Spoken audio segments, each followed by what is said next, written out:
There we go. All right. It's on, baby. We're here. All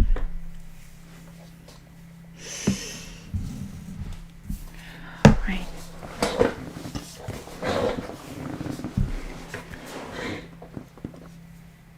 Here Now Livestream, number 23. Feeling grateful, feeling whole. Grateful to be here now. Another live stream.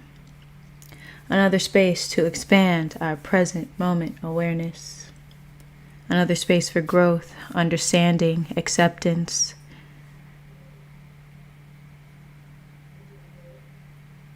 Peace, love, continued presence.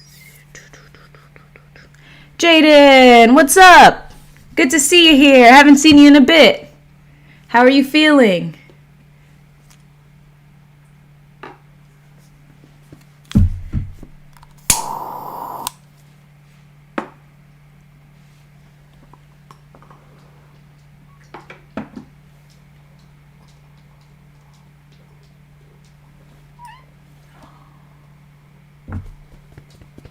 Totally.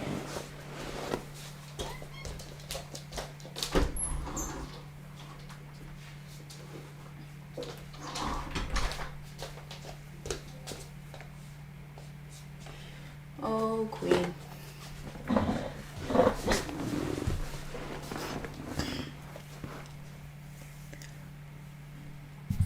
Ah.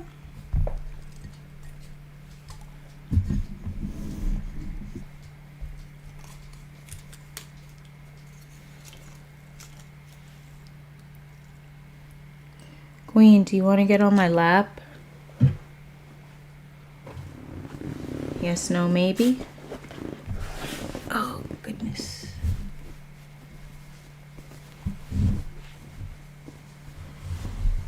Okay. Here goes nothing. Come here. Come here, baby. You got it. 1, 2.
And she's off.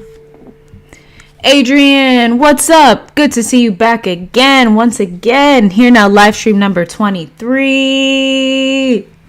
How are you doing, Adrian? How are you feeling today? Jaden.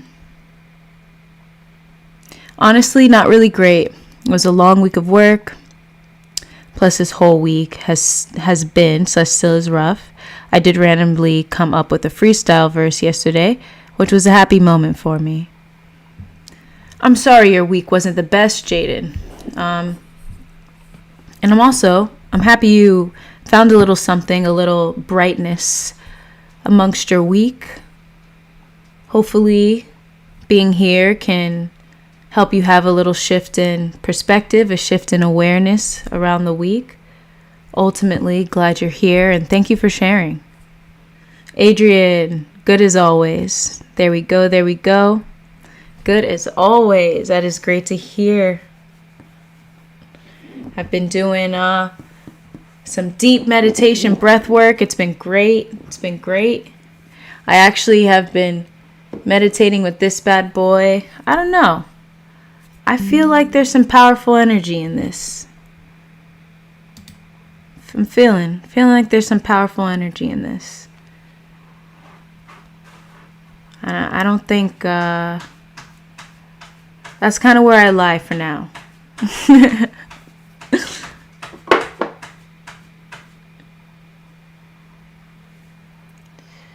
Keep it there, set up.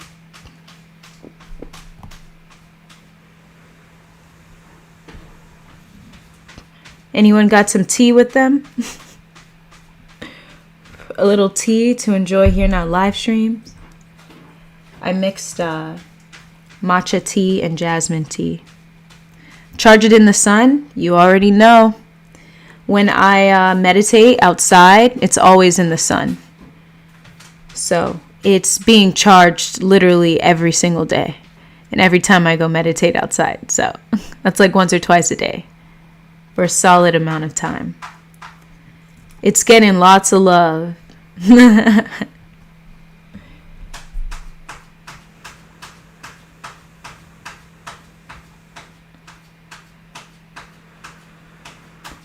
I also put it on my table when I do something called, with myself, it's called Inspiration Station. So I sit it on the table while I'm like brainstorming or reading or whatever it is, you know, to help with the energies in the room, remove any unwanted energies, inspire any necessary energies, you know. You haven't charged yours in weeks. Put it by a window or something, huh? I don't know if it's been sunny by you. Or go outside to do a little meditation. Jaden.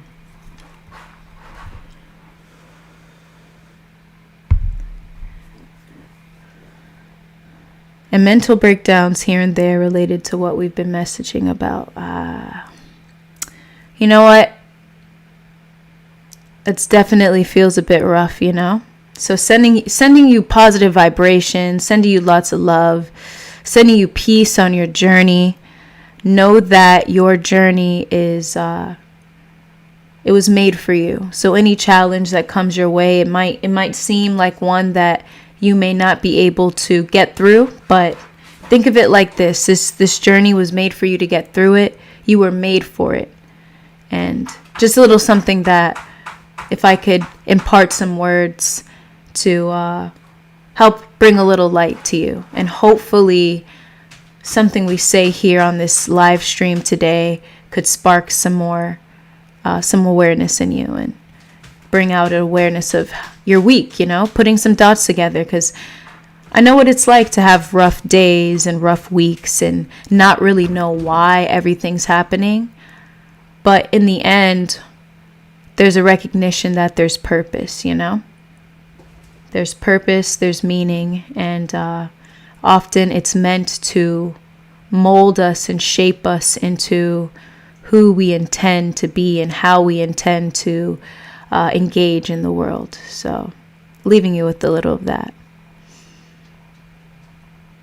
I haven't made tea yet this weekend, but I've been sipping on this giant cup of half and half I got from a famous takeout chain up here. All right, cool. A little half and half. Is half and half, you mean like lemonade and sweet tea? So it sounds like. Yes, it is. You know any good barefoot shoes to buy to stay grounded? Oh, do I? So I definitely either barefoot feet, like just my feet, but I wear these shoes called Vibrams. I don't know if you've ever heard of them. Vibrams. Honestly, they are the only shoes. If I go jogging, if I go hiking, if I know I'm going to be somewhere like in nature, a park or something, they are the only shoes that I actually want to wear. Because for some reason, all these other shoes, they give me shin splints. Like on the sides of my legs, they give me shin splints. So they're called Vibrams, and they fit each toe, each of your toes. And when you put them on, you can feel it's basically like a glove on your foot, and you can feel everything. You can feel a crack in the ground. You could feel, you know, as much as you could than wearing your bare feet, than walking in your bare feet, you know. I don't know if you've heard of Vibrams, Adrian, but they're pretty cool. They have running shoes, they have hiking. Right now I only have the running shoes. Jaden, thank you for your kind words. Yes, I do. Half tea, half. Of course, indeed. Yes, half tea, half lemonade. Oh my God. Nothing like a good half and half. I do know that I am definitely drawn more towards the sweet tea. Sweet tea is so good. A nice sweet tea that's not too sweet, because sometimes there's certain sweet teas with way too much sugar. So sometimes what I'll do is get half unsweetened and then a little bit of the sweetened to sweeten it a little bit. But sweet tea is my thing. Nice, good old southern sweet tea. Found it, Adrian? Sweet. Yeah, those are good. I love them, and I have not gone back. I'm not very interested in buying like other shoes, at least in terms of like being active, and those are the best.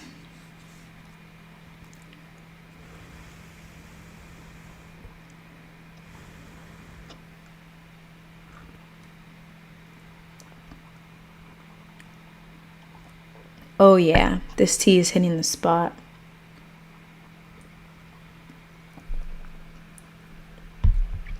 I think you just helped me heal. I've been feeling less triggered than usual.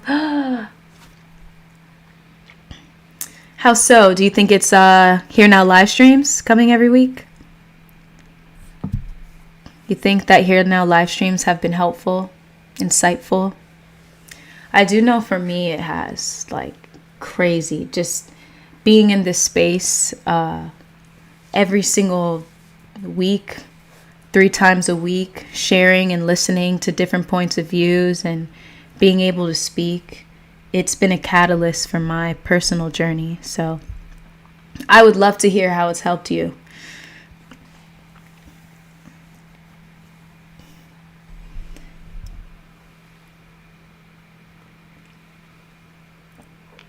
Ooh, this tea is everything I need right now. You think so? There we go. There we go. A lot of times, you know, all it takes is a shift in our environment.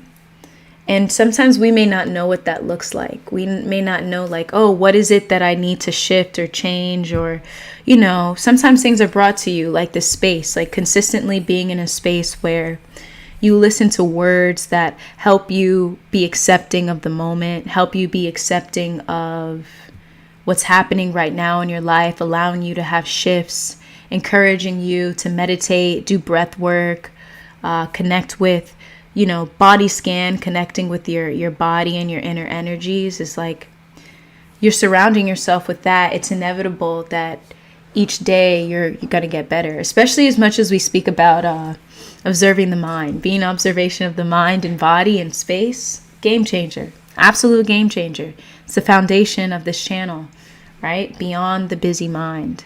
And that's what happened. You said less triggered. Freedom from triggers. Freedom from triggers means that the ego is dissolving. It means that aspect of the mind, that feeling is this sense of separate, that aspect of the mind that's separate, that wall is dissolving more and more, and your awareness is expanding. So you know you don't have to like give in to any past conditioned patterns or things like that. Definitely, you know, overcoming it. I seem to learn to feel my triggers. There you go. There you go. You're learning to feel them, right? No resistance.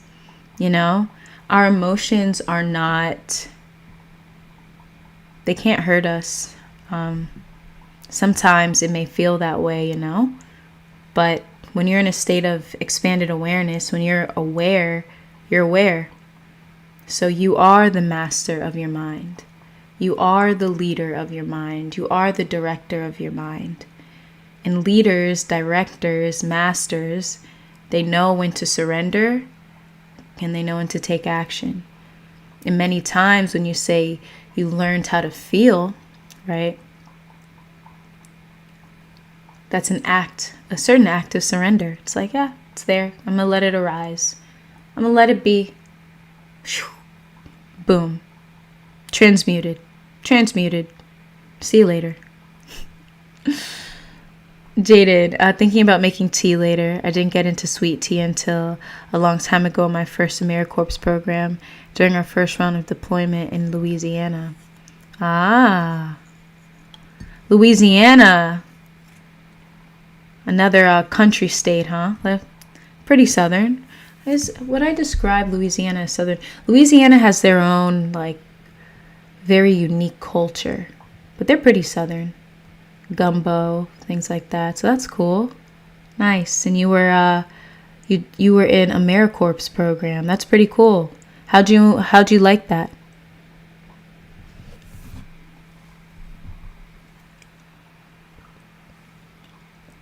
I think I know what AmeriCorps is. Let's see.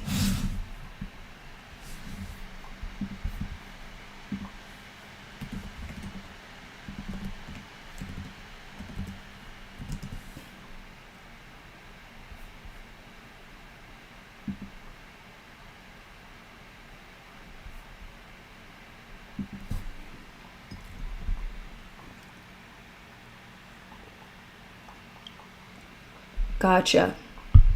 Volunteers serve directly with nonprofit organizations to tackle our nation's most pressing challenges. How was that experience, Jaden?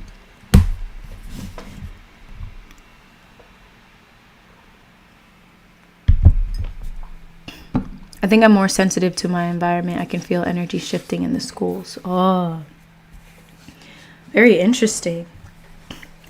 What kind of energies do you feel are shifting within the schools? Ronan, namaste. Good to see you back once again. How are you feeling, Ronan? Here Now Livestream number 23. It's our Jordan livestream.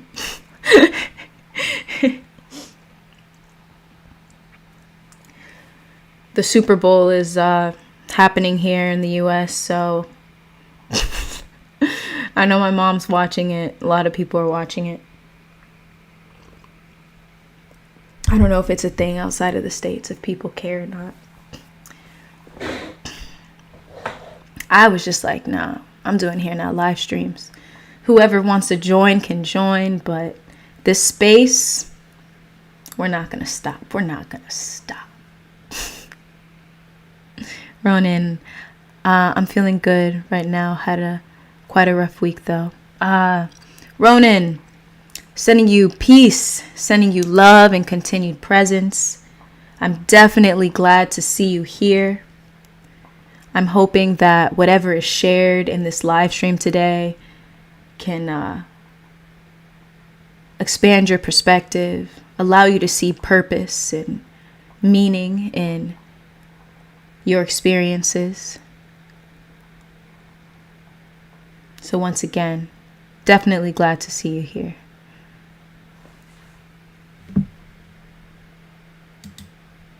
It's hard to explain. I just know when I feel kind of off randomly. Gotcha, Jaden. It's good that you're staying in touch with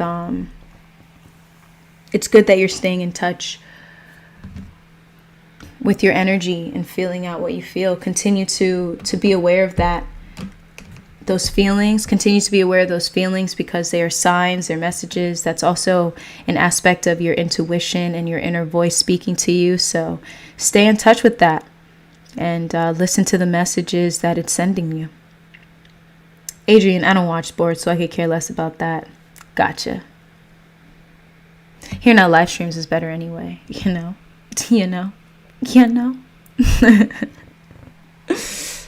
Yeah, I'm not. I watch sports, but the Super Bowl is not.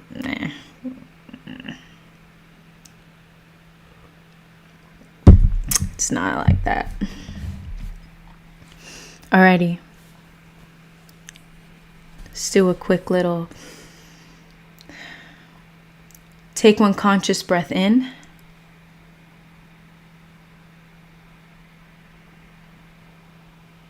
One conscious breath out.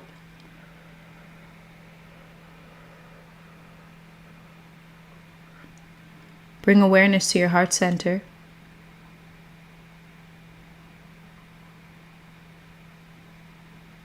And be there.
Namaste.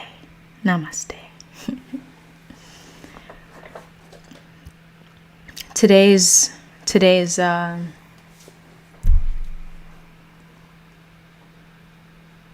intention for today's live stream, the topic that I wanted to share is about balancing yin and yang energy. And I was definitely looking forward to having a chat with y'all about being in touch with our yin and yang energy. Initially, when I was sharing this, I initially said that I thought about speaking about masculine and feminine energy, but I realized that I like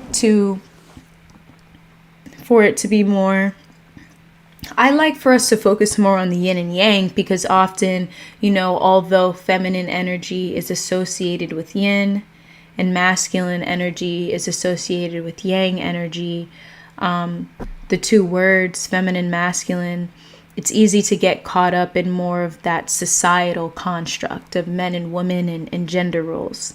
So I find that when it comes to understanding ourselves and how we engage with the world and the energy through which we express ourselves, it would be more appropriate to go with more of a philosophical framework, which is yin and yang energy, which is a Chinese philosophy. So, yeah, we can dive into that. I love these topics. Let's check out Jaden. Jaden, you're with the same team the whole program. You do everything together. I learned a lot. I was able to visit places I hadn't been before. I was ready to quit for different reasons, but I ended up staying to the end of the program, and glad I did. I made so many beautiful connections and learned a lot. Ah, very nice. I'm glad that was a good experience for you. And I'm happy you felt that it was beneficial for you to continue when you felt like ending it. So very nice. That seems like a nice opportunity to meet others and volunteer and, help those who need help.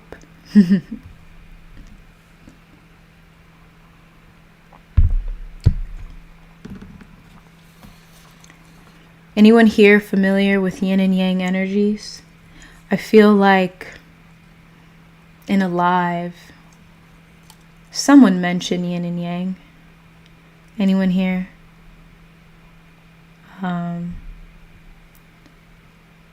Familiar with that? I don't care much about Super Bowl, but I love the halftime concert. Doesn't everyone?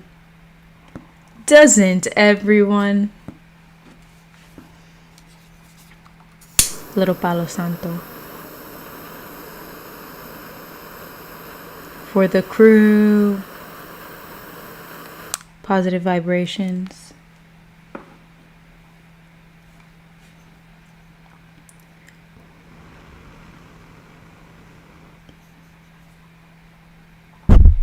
Positive vibrations.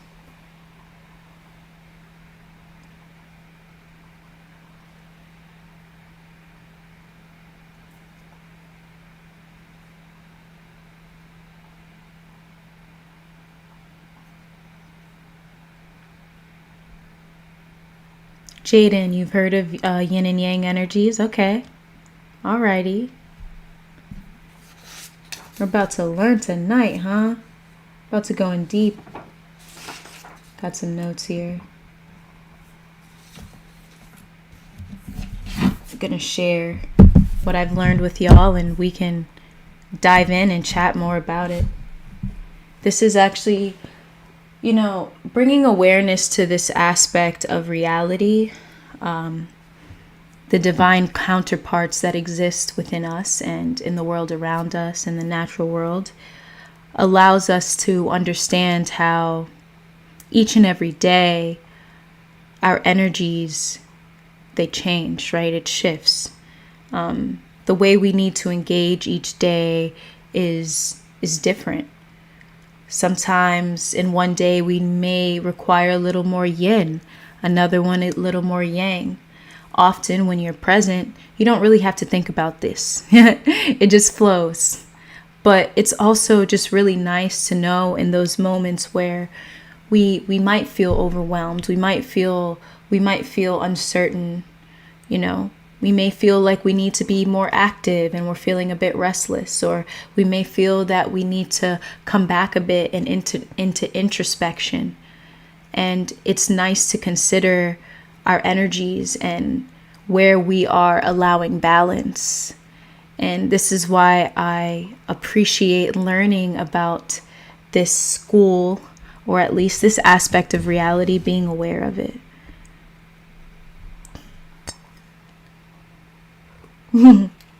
Indeed, Jaden, that's exactly. There's a game happening during the concert tonight. Exactly. That's what it's always. Every single Super Bowl. Ronan, I don't know much about it. I see it as there's something good that comes with bad and something bad that comes with good. Okay.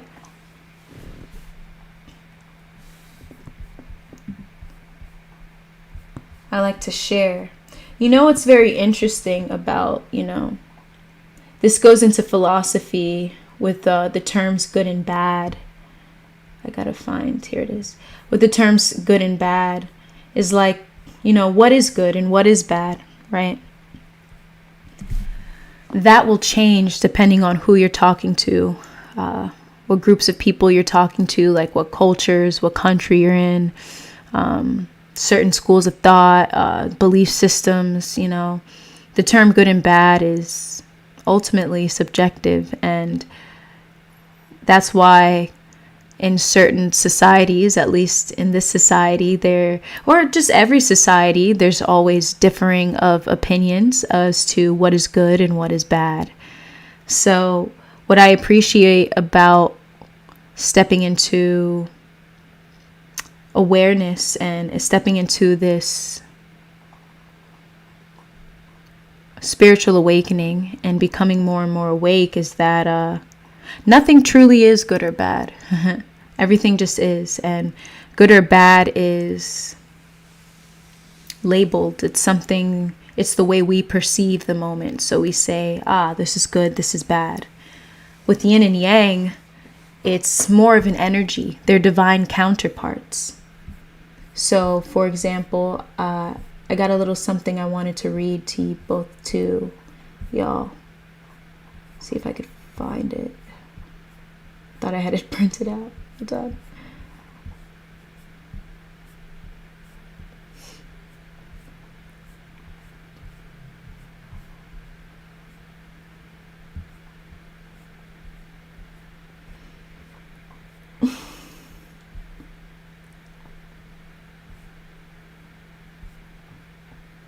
Okay, here we go. Like an example is if someone preached a message of truth that helped people, but then they get killed because of their influence.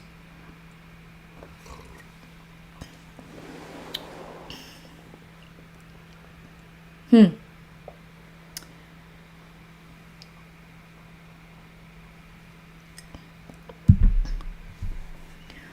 feel like with what I would share tonight, that example doesn't align with it. Like someone preached a message of truth, they help people, but then that seems to be, I'm not sure if that, I wouldn't say based on what I'm going to share that is yin and yang energy. When I see it as more of divine counterparts, but I see it's seems like a cause and effect. Maybe we'll come back around to that, Ronan, and see how that ties in what way. Because, that what you're sharing is interesting perspective. So it will be nice to see how that ties in with yin and yang. But it isn't necessarily maybe an aspect of life and death, right? Like life and death, okay, right? Because there are examples of yin and yang within like nature, like growth and decay, life and death. So, for example, life would be yang, yin would be death, right? Growth would be yang, yin would be decay, right? But it's not necessarily bad. It is the way of life, It allows us to be, this might even tie into, I don't know if you all have heard of the term stoicism, but it's another form of, it's a philosophy that aligns with that. Not necessarily more on the line of spirit, but it's a philosophy. Jaden, I was about to say what is considered good and what is considered bad. I see good and bad as based off of society's thoughts and expectations of everything, not our own personal thoughts and views. Indeed, right? So we can have our individual thoughts of good and bad, and then we can have collective thoughts of good and bad. And within a society, this is where laws are created. This is why we have laws that some people aren't, fond of. They're like, oh, that law is bad, but someone else says that law is good, right? Because there really is no definition of, I wouldn't say there is no definition, but you're not going to get collectively the entire world to agree on what's good and bad, because what's good and bad is not objective. It's based on society. It's like I took a philosophy class back in college, and there was a question of the idea of majority rule, right? So if you're on a boat and the boat is sinking, no, let's not say the boat is sinking. You're on the boat and there's someone on the boat that appears to be I would say a threat to others on the boat. If the majority agrees that person should be I would say push him off the boat and into the water, then that would be considered good to them. That would be considered the most optimal choice. Is it good? Is it bad? It's all subjective to what's happening on what their decision is, Hello, Morcie, Louie. What's up, Louie? Welcome back to Here Now Livestreams. We're just kind of diving into the topic. It's good to see you here, Louie. How are you feeling? Adrian, I heard of stoicism thanks to YouTube. Thank you, YouTube. Thank you, YouTube algorithm, for knowing what we need.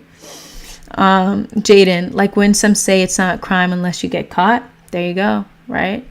That's another form of, is it good or is it bad? Well, it's up to the person, right? It's almost saying like things aren't exactly like black and white,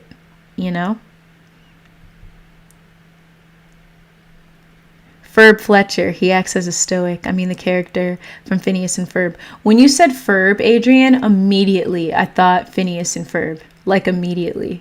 I've only watched a couple episodes of Phineas and Ferb, but the name Ferb immediately, I don't know anyone else with that name, so he acts as a stoic. Okay, there we go. Ferb with a little bit of wisdom. Okay.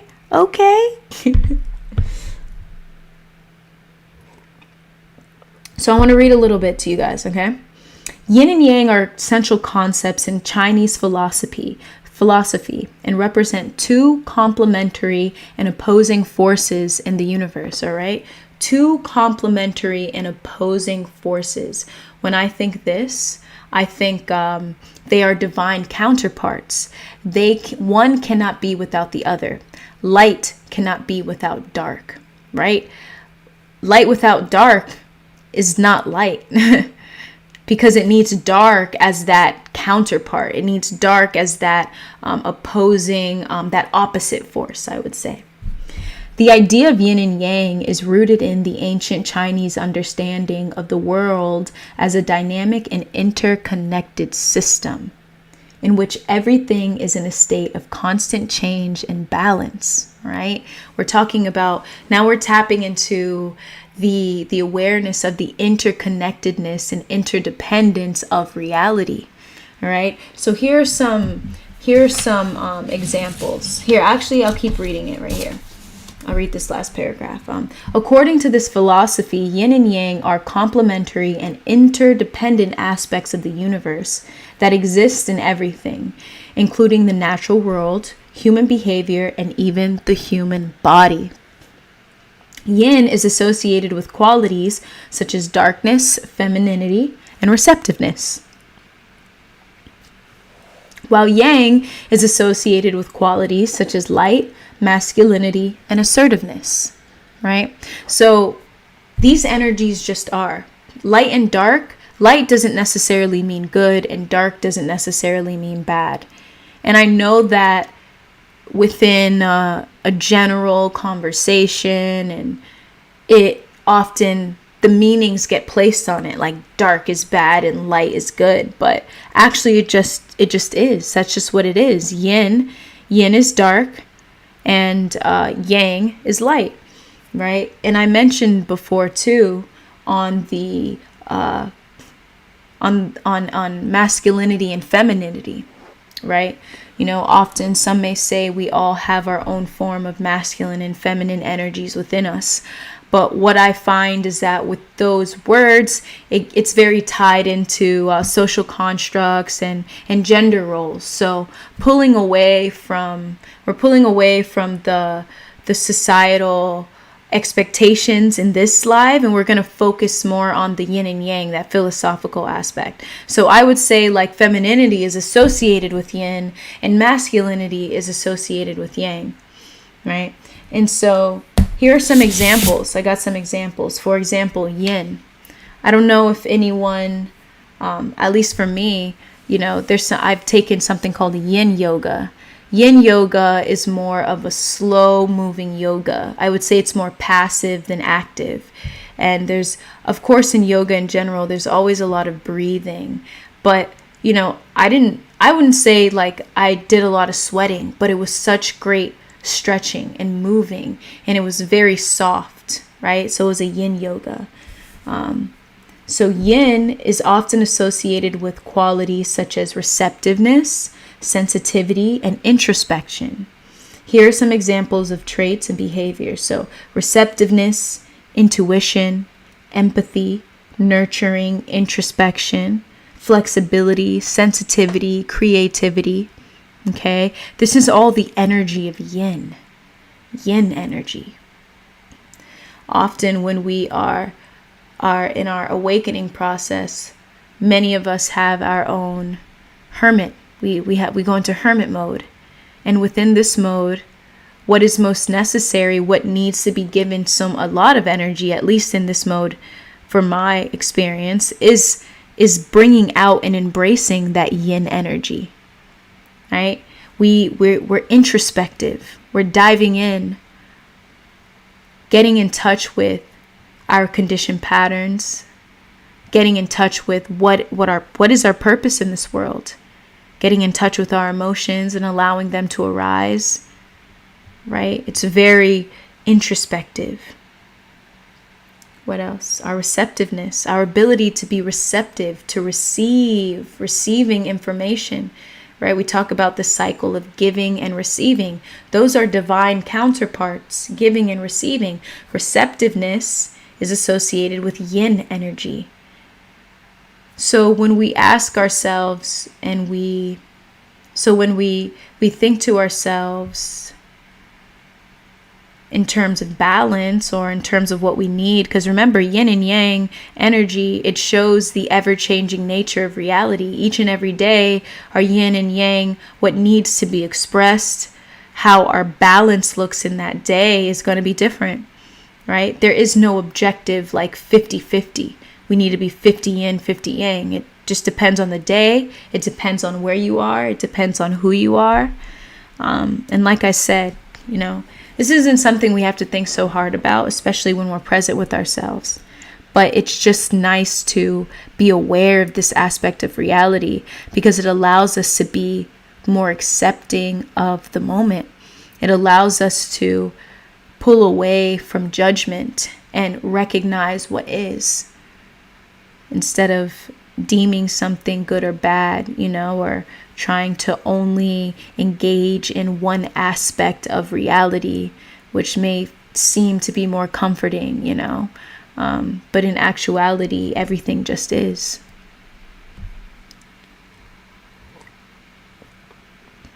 Louis, I missed the last live stream, although I did watch it. Not a problem. So glad you watched it, Louis. Yes, you were there in spirit. No worries. Glad you're here for this one too. Jaden, I don't recall taking a yoga class before. I may have to look into that one day. You should. You should. I encourage everyone on this live stream and everyone who is watching the recording of this live stream to partake in some yoga. That is, for me, oh my gosh, it's such a transcendental form of fitness where yoga, you are highly encouraged to meditate, concentrate, focus on your breath, energy flowing throughout your body. The poses that are done, they can help open up energy centers within our body. So if anyone here is familiar with chakras, certain yoga poses help to clear out certain energy centers, right? The stretching within itself, like, man, we got to stretch. We can run, all right? We can lift weights. We can do whatever it is, but stretching, oh my gosh, foundational for the body, helps with longevity, with whatever fitness you like doing. I would recommend adding yoga to whatever you do, adding some solid stretching, solid breath work and meditation to what you do. It's only going to enhance that. So I do hot yoga every week. I just did it today. I do a form of yoga. It's called Bikram yoga. Today I did a form of Bikram called Bikvin. And it's insane. Louis, I tried yoga and I cannot explain the connection you feel with your body. Yes.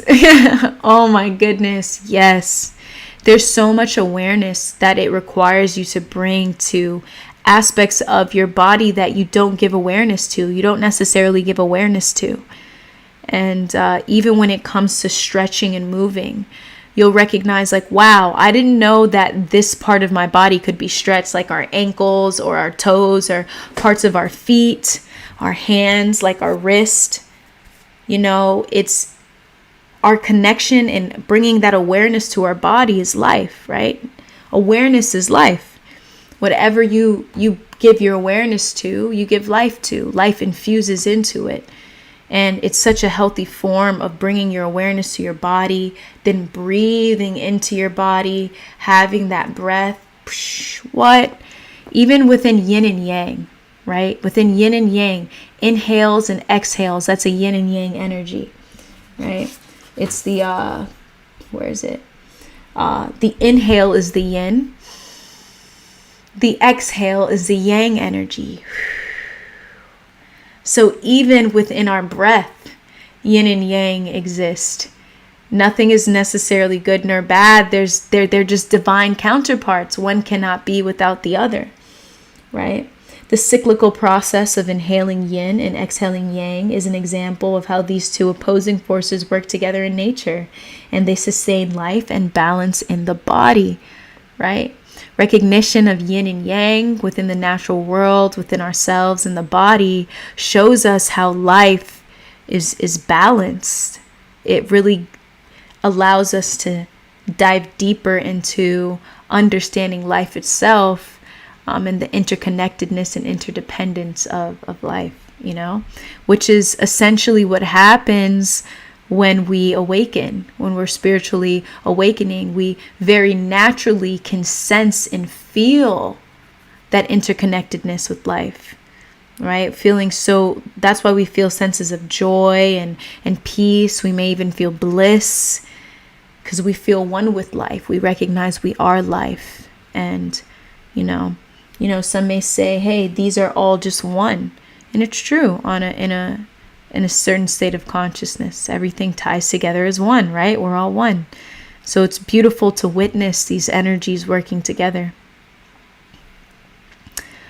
Safiri, I think I said your name right. Let me know. Welcome to Here Now Livestreams. Your message. Welcome to Here Now Livestreams. I kind of saw your message. Thank you. Much love. Glad you're here. Yin and yang, yin and yang. Let's go. Let me share with y'all yang, okay? So, also, yeah, I just want to share too that,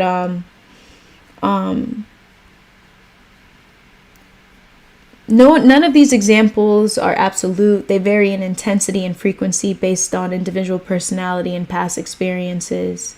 Just want to put that out there. We don't need to embody the energy. There's like I said before, you don't need to embody this. It happens naturally. But if ever you find that you feel a sense of off balance, just know that, hey, I'm going to welcome this energy into my life.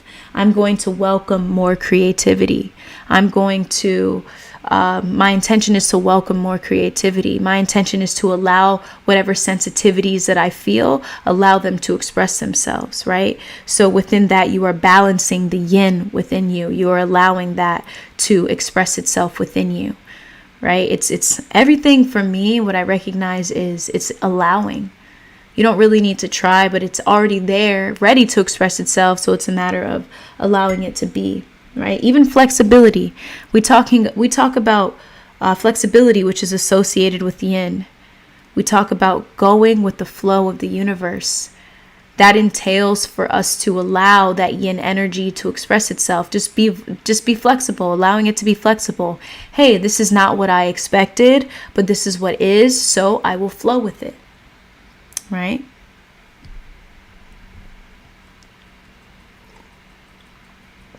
Louis, the light needs the dark to shine. That alone gives me the optimism to embody a positive state of being, and the awareness alone is so transformative. There we go, Louis. There we go. Right? In order to see light, there must be dark. But even then, we think about this too. Even nighttime. Nighttime is yin and daytime is light.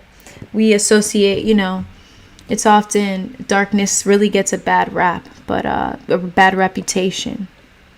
But often we learn befriending these aspects of life and, darkness, like you said, Louis, the light needs the dark to shine, and that allows you to appreciate optimism, embody that positive state of being. And often the darkness, that opposing counterpart, that opposite counterpart, it teaches us something. It teaches us what we need to know. It teaches us what we need to see. It teaches us how to be our own light. Darkness is our teacher. Light is our teacher. There's so many opportunities for teaching, Thank you for sharing that, Louis. Safiri, much love. Much love. I'm actually in Florida, but I don't teach I don't teach yoga classes or anything like that. If that's what you're referring to, Safiri, I go to a yoga studio. So I'm a yogi as of now. I don't teach yoga. Maybe sometime in the future if I ever feel drawn to it enough. But right now, I partake in it and I enjoy it. Yang energy. Yang energy is associated with qualities such as assertiveness, activity, and action. Right? Assertiveness. Assertiveness means being confident and decisive in one's actions and decisions. Action, taking proactive steps towards one's goals and making things happen. Drive, having a strong sense of purpose and motivation. Independence, being self-sufficient and not relying on others for support. Leadership, taking charge and guiding others towards a common goal. Boldness, being fearless and unafraid to take risks. Logic, using reason and intellect to make decisions and solve problems. Focus, maintaining a clear and centered mind, even in chaotic situations. Okay, that is our yang energy. Our yang energy. So if you notice, right, I would say yang has more activeness and yin has more calm. But we need both. That is a part of life. They are divine counterparts. One cannot be without the other. And I don't know, how you feel about your societies, but I do find that within the society, at least the collective society that I live in, that this idea of productivity is made a priority. So often when it comes to resting, if we rest for too long, we may call ourselves lazy. There's this discouraging, and it really pushes you away from allowing that yin energy to express itself, So it's important to recognize that, at least observe it within your society. We don't need to necessarily villainize it, because ultimately we are sovereign, and we can, when we're aware enough, we can choose how we engage with our world and therefore manifest the life that is meant for us. And so, like I said, a big aspect of this live stream and my intention on sharing this message is to bring awareness of these energies and allowing them to express itself through you, right? Through present moment awareness, meaning bringing awareness to what it is you need right now in this moment,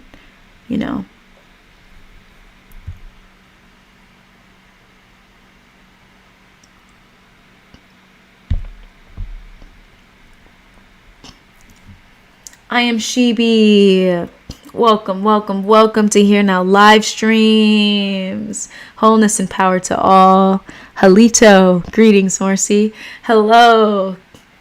I am Shibi. Welcome back once again. So great to see you in the chat. Sending you lots of love, peace, and continued presence. Safiri, very mature soul. Much love, much love. Thank you for your positivity. Thank you for your positive vibrations. I appreciate it.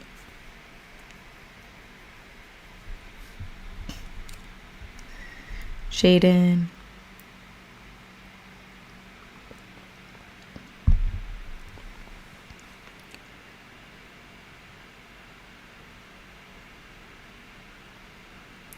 What an interesting day, huh, Jaden? Talk about flexibility. Talk about flexibility. I mean, even in that moment, you got to see a little chase. Making sure, is my Wi-Fi good? Is it buffering?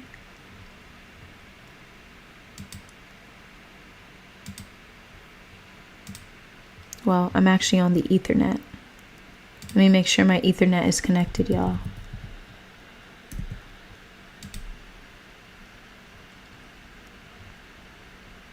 It is connected. Okay. We're good. It is connected.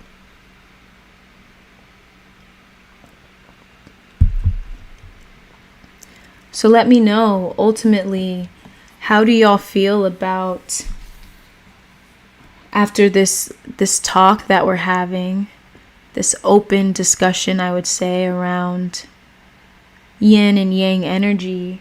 How do you feel your relationship is to it throughout your day to day? Do you feel like there's a balance in your expression of it? Do you feel like you need more than the other at the moment? Let me know.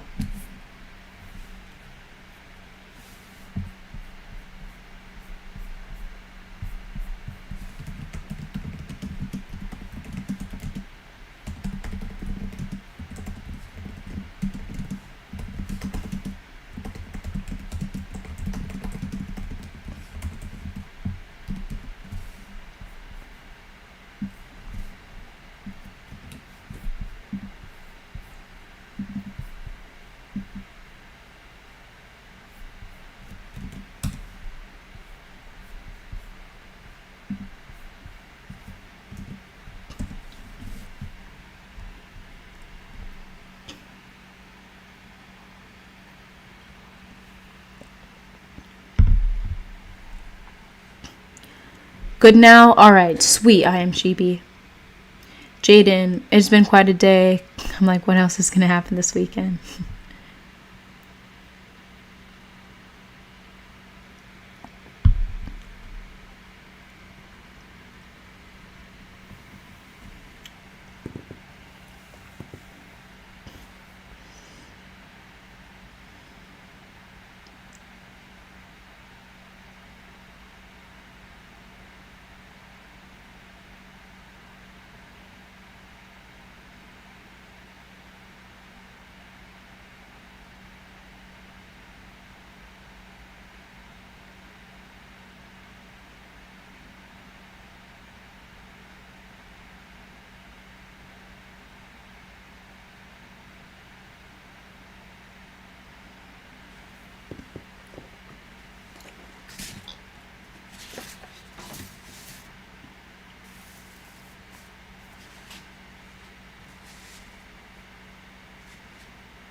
There are also certain specific practices too that you can engage in order to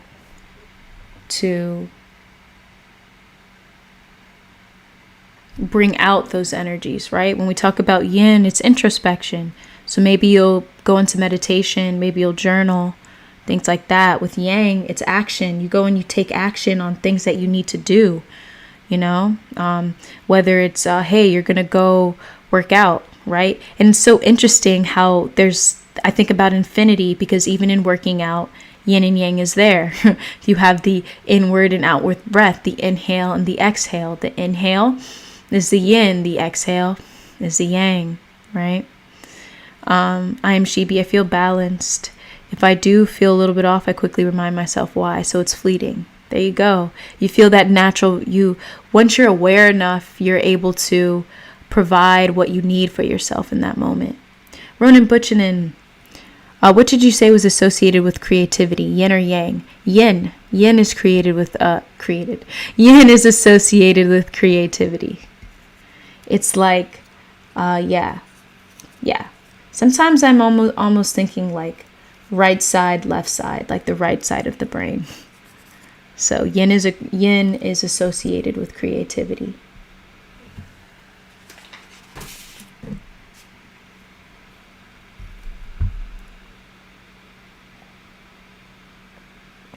Engaging pursuits and allowing creativity ultimately is allowing your imagination to flow. So there's a bit of surrender there, right? You're not really trying so hard, Louis, yin and yang reminds me that humans are nature too.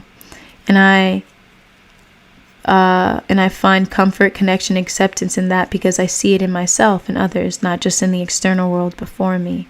Yes, yin and yang is within you.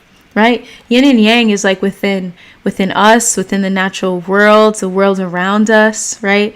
I was just saying how I don't know if you were here for it, Louis, but how breath, that's something that I learned, right? The inhale is the yin, the exhale is the yang, right?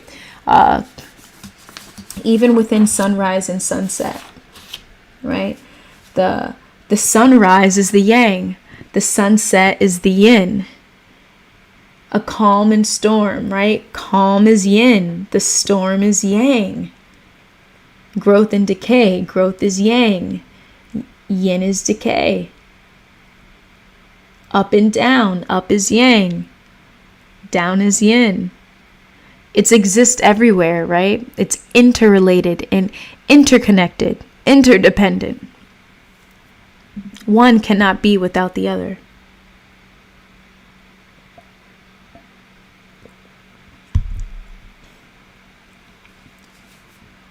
Expanding and contracting. It's crazy. It never ends. It never ends. Even within our body. Even within our body. It's absolutely insane where it exists. Like where we can find these divine counterparts. And at least for me, I recognize that, like I said once again, when we talk about present moment awareness, when we talk about expanding present moment awareness, being in agreement with the moment, when you bring awareness to these energies, these divine counterparts, and recognize that one doesn't have more value than the other, they are as they are, there's more acceptance. That's how I see it, right?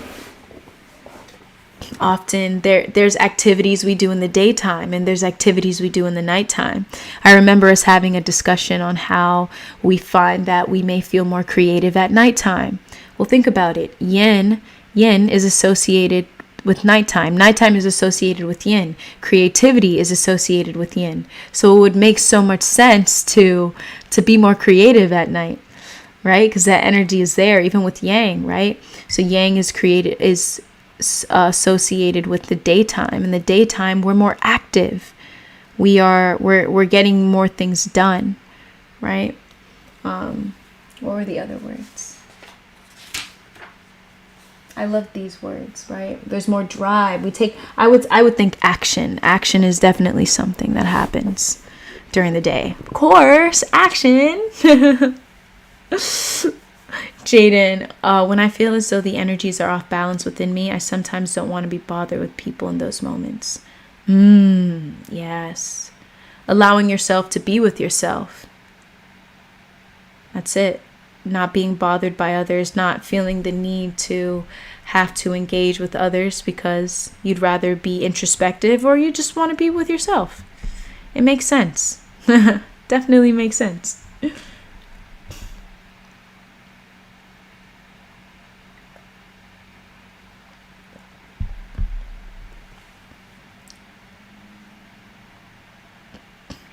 How do you know which is yin and which is yang when it comes to the opposite sides of both?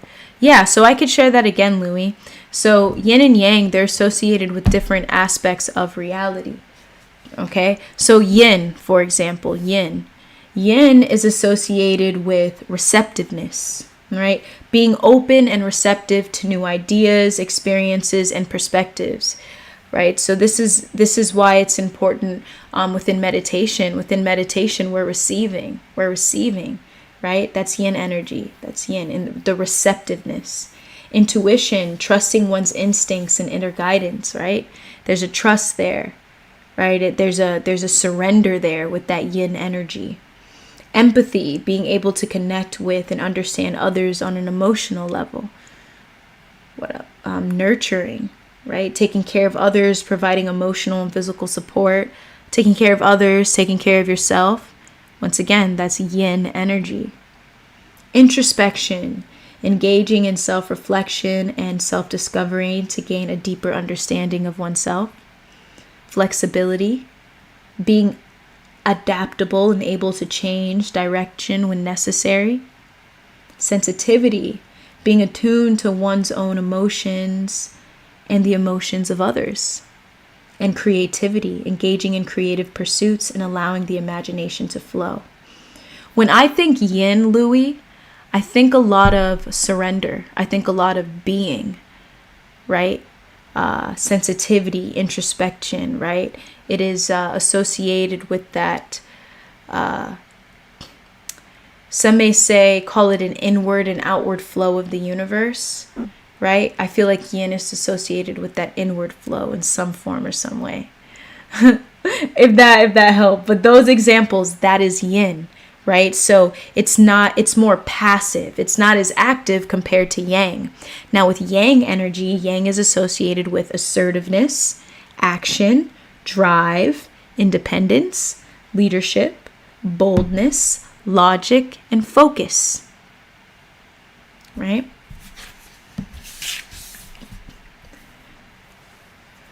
So you embrace your yin energy for introspection and inner peace, and your yang energy for excitement and action, right?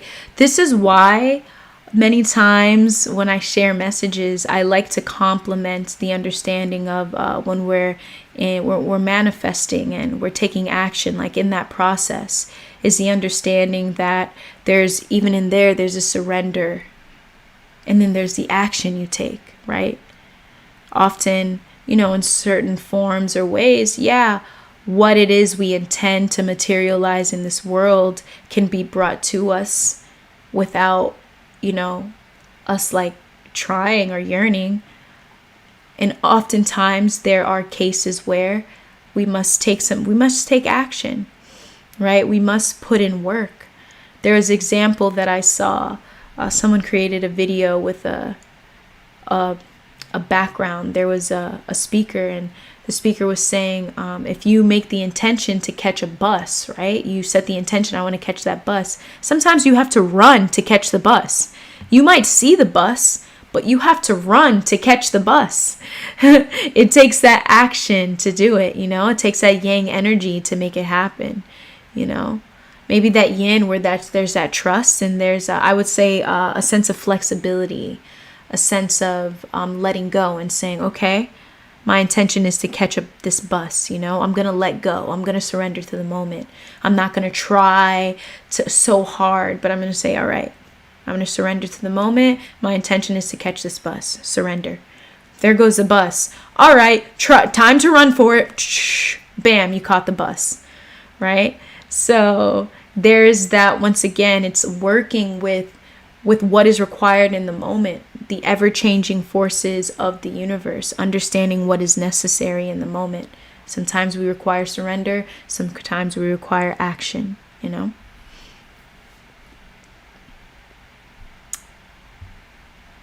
Jaden, sometimes I have to be bothered though, especially if I feel that way at work and schools with students and the staff, etc. And those times I gotta deal. One thing I noticed this week is one of the schools is that students are into Rubik's Cubes and solving them. Pretty cool, Jaden.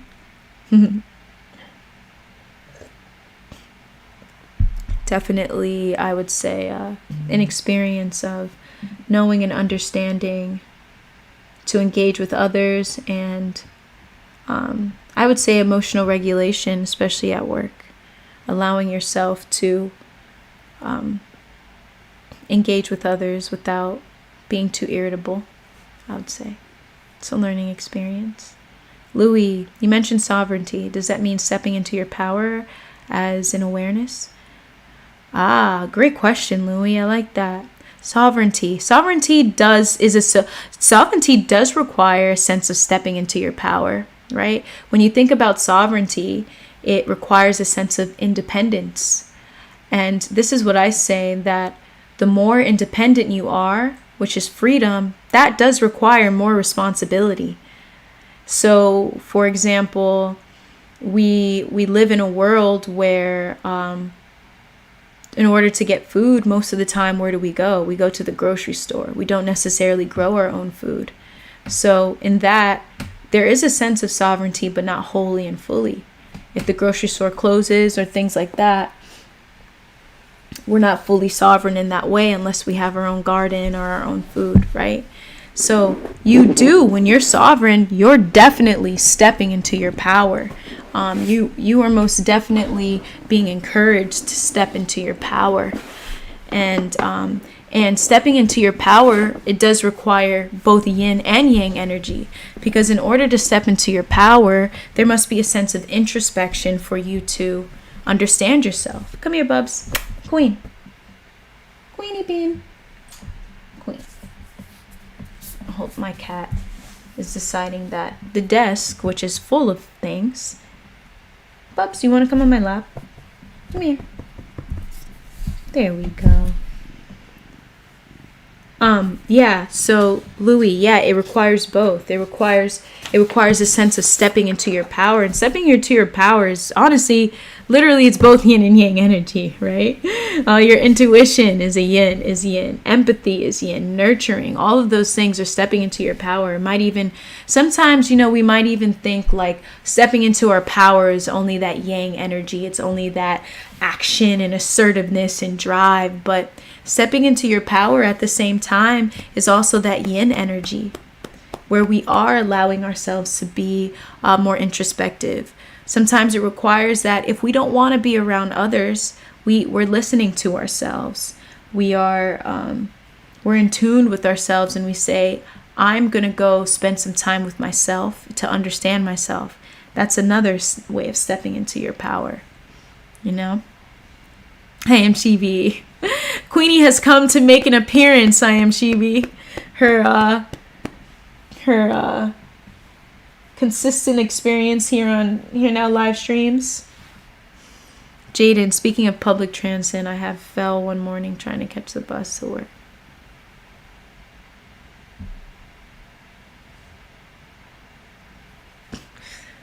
Good to hear that, Jaden. Yeah, there's when it comes to the bus, when it comes to public transit and the bus, we must be flexible, right? We never know what's going to happen. Being open to what's happening when things are out of our control.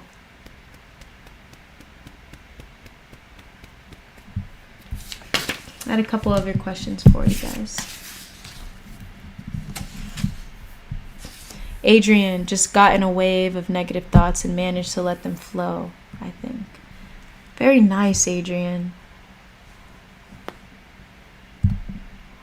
Allowing them to flow. There's that surrender. This is when you are actively prioritizing these spiritual practices, where we're not saying, no, I'm not going to let negative thoughts be here, where you say, well, they're here, so I will let them flow. I notice them, I will let them be,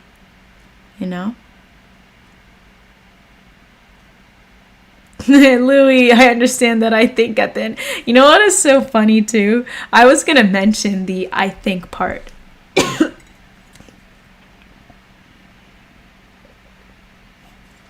You know what is very helpful when it comes to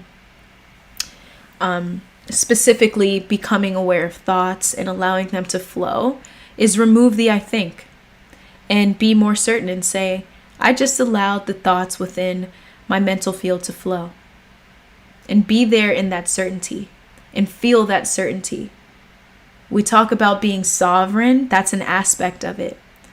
That aspect of trusting yourself, trusting your intuition, and knowing, I just let my thoughts flow, right? There's always doubt. Yeah. It's really, and even in there, right? When that doubt arises, Louis, watch it. Be aware of that doubt. Even then, that doubt will flow away. And then there's a sense, that doubt will go away. And then there's a sense of certainty. I think that too, I just said I think. That too has been, I would say, a part of my own spiritual practice, where I've learned to notice the doubt and then to step into a space of certainty and say, instead of being doubtful, just saying, actually, no, I trust myself. I know what I just did. I know what I just saw. I know what I felt. And when you get into that rhythm, flow, there becomes a really nice balance of flow in there. And I would say, if I share with y'all, flow is this beautiful balance between discipline and surrender. I'm doing this because I saw it in a Venn diagram. So basically, I'm going to show y'all a visual of this. Trendzetta, what is up? Hey, just stopping by to show some love. Thanks for all the support, Morcie Trendsetter. Much love to you. Much love to you. Thank you for engaging in the questions this week on my community page. I appreciate y'all. I'm wishing you the best. Love, peace, continued presence on your journey. Continue with your videos. Make sure you have fun more than anything. Thank you for blessing the chat and stopping by. El Chico. There's beauty in mystery and uncertainty. Indeed, there is. There is. I am Shibi. True, so true. Me too. Louie! Yeah, I get what you mean, I think. Oh my goodness. He's so hilarious.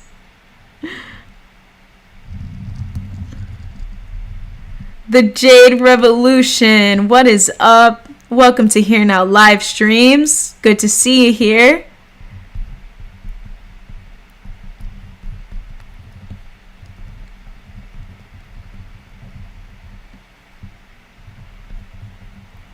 Okay. So here's a little visual, if you guys could see. We got surrender and discipline. And then there's flow. This was a visual that I saw that visually helped me see and understand flow. When I say discipline, right? Discipline. I don't want it to you all to get too focused on a sense of rigidity. For me, discipline is learning, right? So if you break down the word discipline, disciple, you're learning. You're open to learning. So when you engage in a certain discipline, there's a certain consistency where you are exposing yourself to a practice and you're doing it consistently. And you're learning each time you engage in that practice. The surrender is the letting go, meaning you're not thinking too hard. You're not trying too hard. You're letting go. You are surrendering.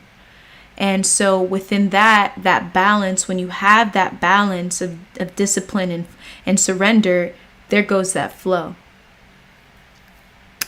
And so when we talk about doubt, y'all, when we talk about I think, sometimes the I think comes from an overthinking. You don't really have to think that much.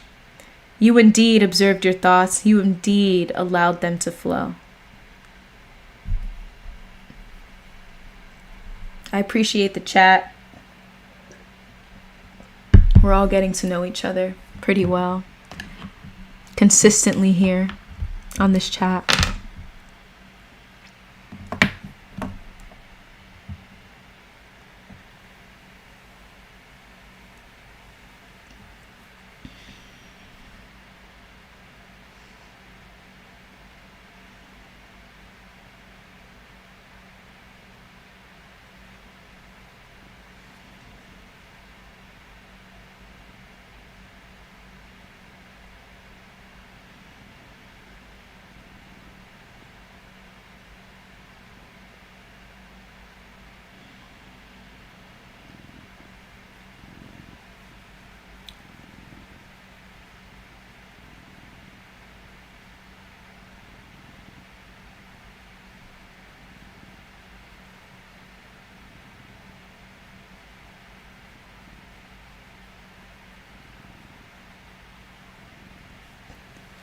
I have a question for you all as we discuss yin and yang energies and understanding our own balance in the day-to-day, understanding the ever-changing nature of our energy and how we engage and what we do, you know.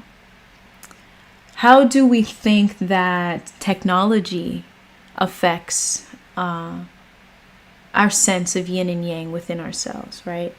How do we think it does technology affect that? And I would say specifically social media. Do we find that there's any effect on that?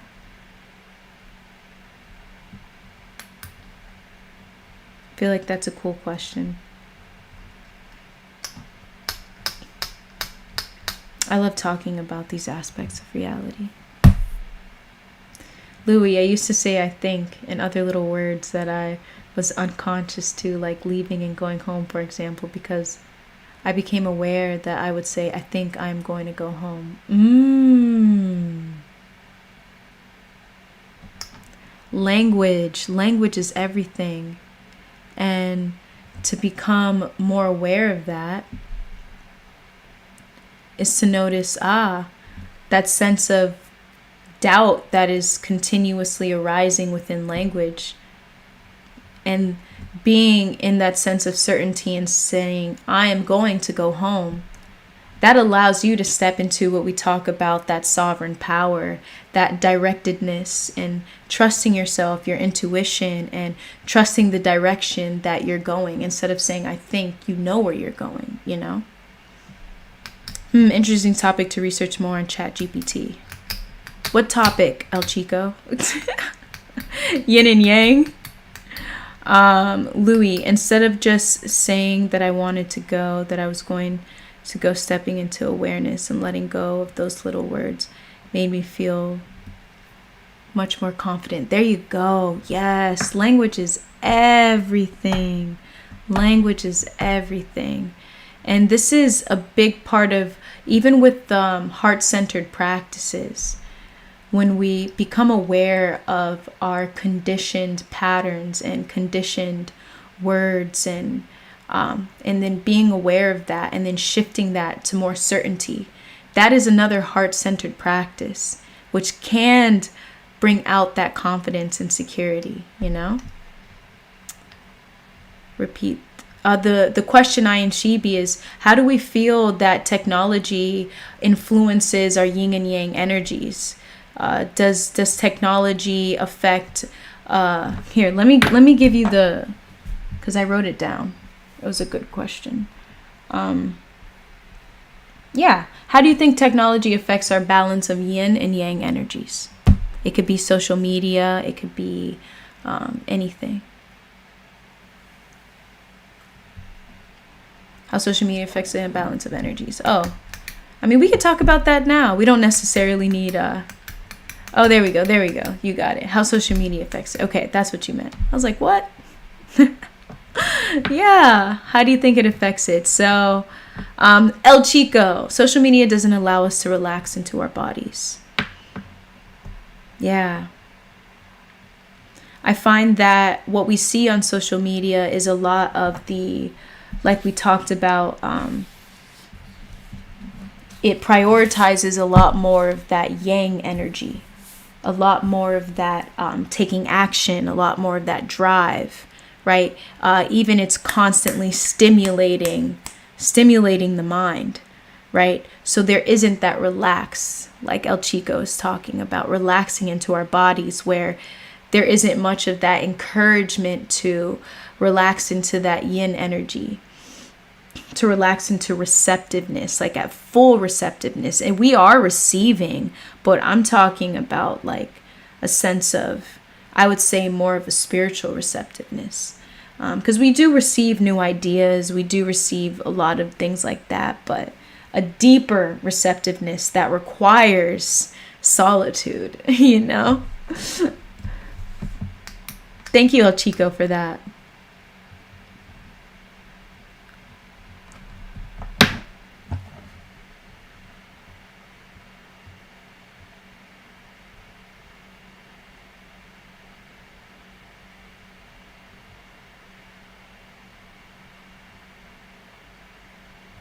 Yeah, Jaden, I would say social media does have an effect on our energy, sometimes making us feel things that we weren't feeling before we logged in. Oh my goodness, indeed. This is why I love to encourage being aware of your thoughts and emotions, and recognizing that so much of them, they are not you. It's not you. When we expose ourselves to certain environments, and this includes social media, we must be aware of that. We must be aware of that post that we just read. It may not necessarily be our point of view, even though in that moment it feels like it's our point of view because we're reading it. But actually, when you step away for a bit, you might recognize that, it might sink in, and you may recognize, I actually, you might consider a new perspective. And that's why it's so important to take breaks. Jaden, sometimes what we see when scrolling can trigger past experience, traumas, etc. Yeah, I could bring up some things maybe we may not be as ready to see, you know? Like I said, I don't want to say that I villainize it, but I do know that there's an aspect of it that it's so fast-paced, you know? So fast-paced.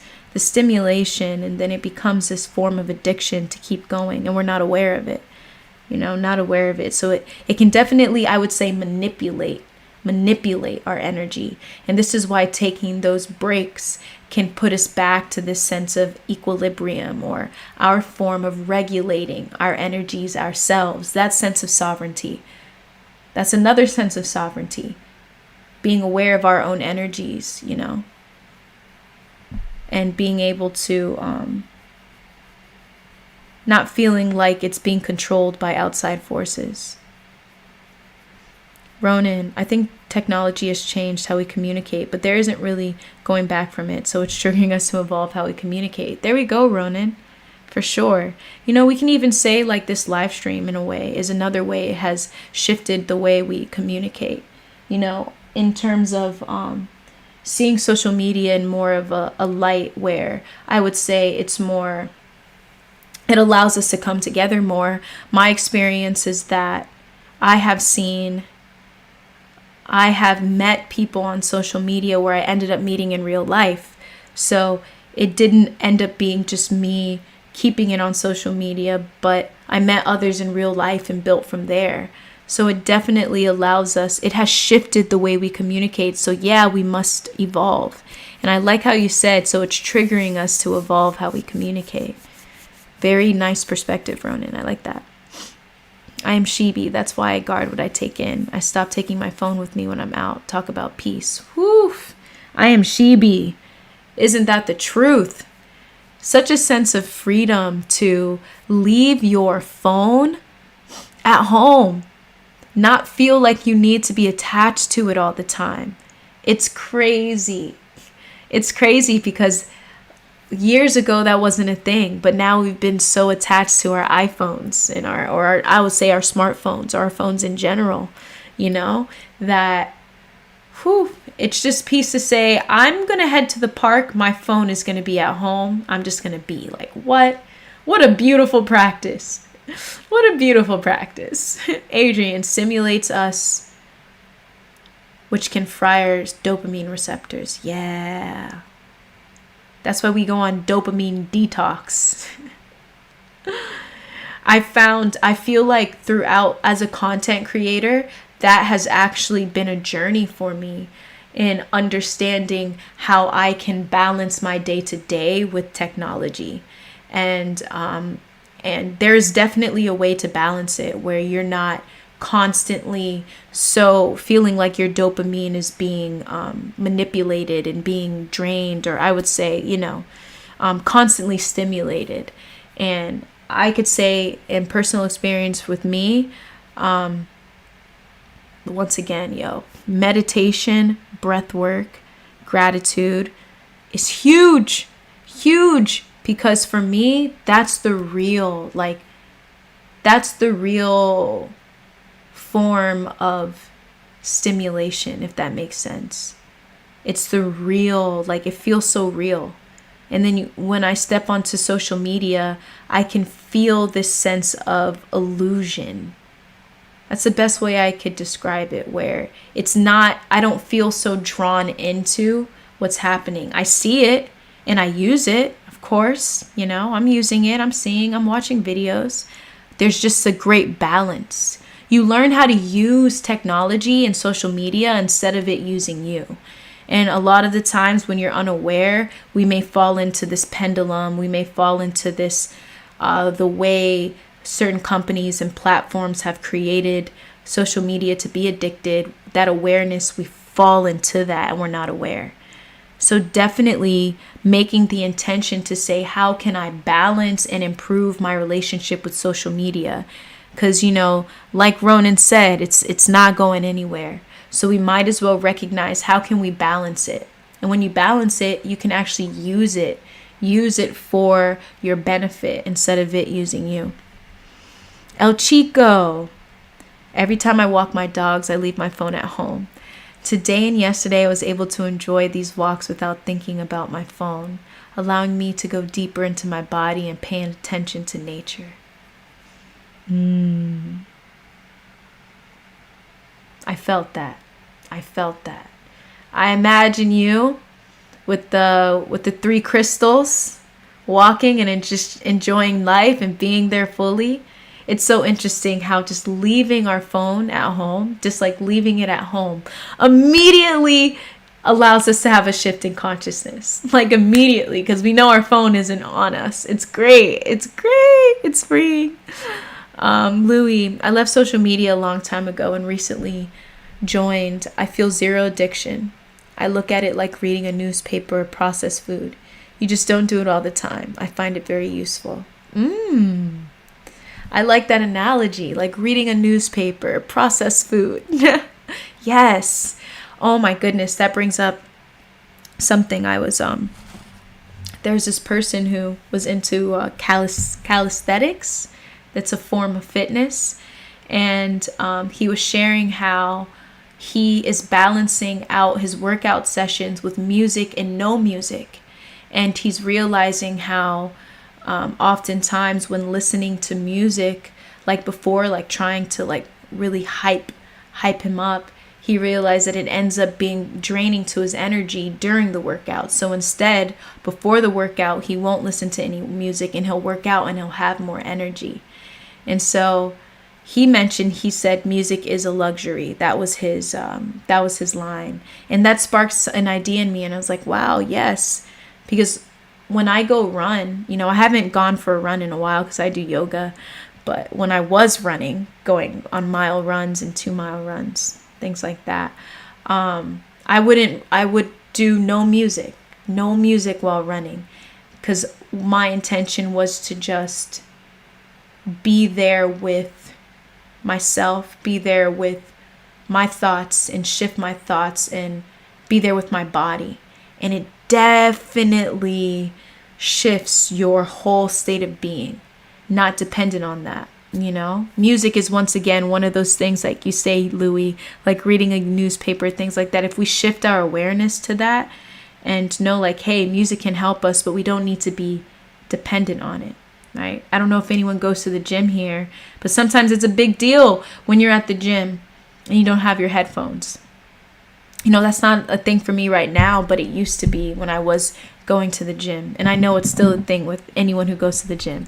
You go to the gym, you forget your headphones. You're like, no, my workout is going to be as powerful. Like, what? If we sit back and think about that, like, what? We need music to have a good workout,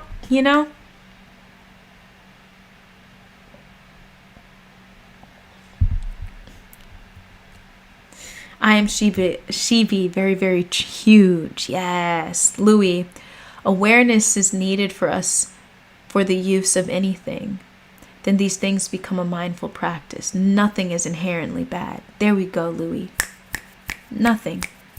Awareness. And so I say awareness is our greatest protection, our greatest ally, right?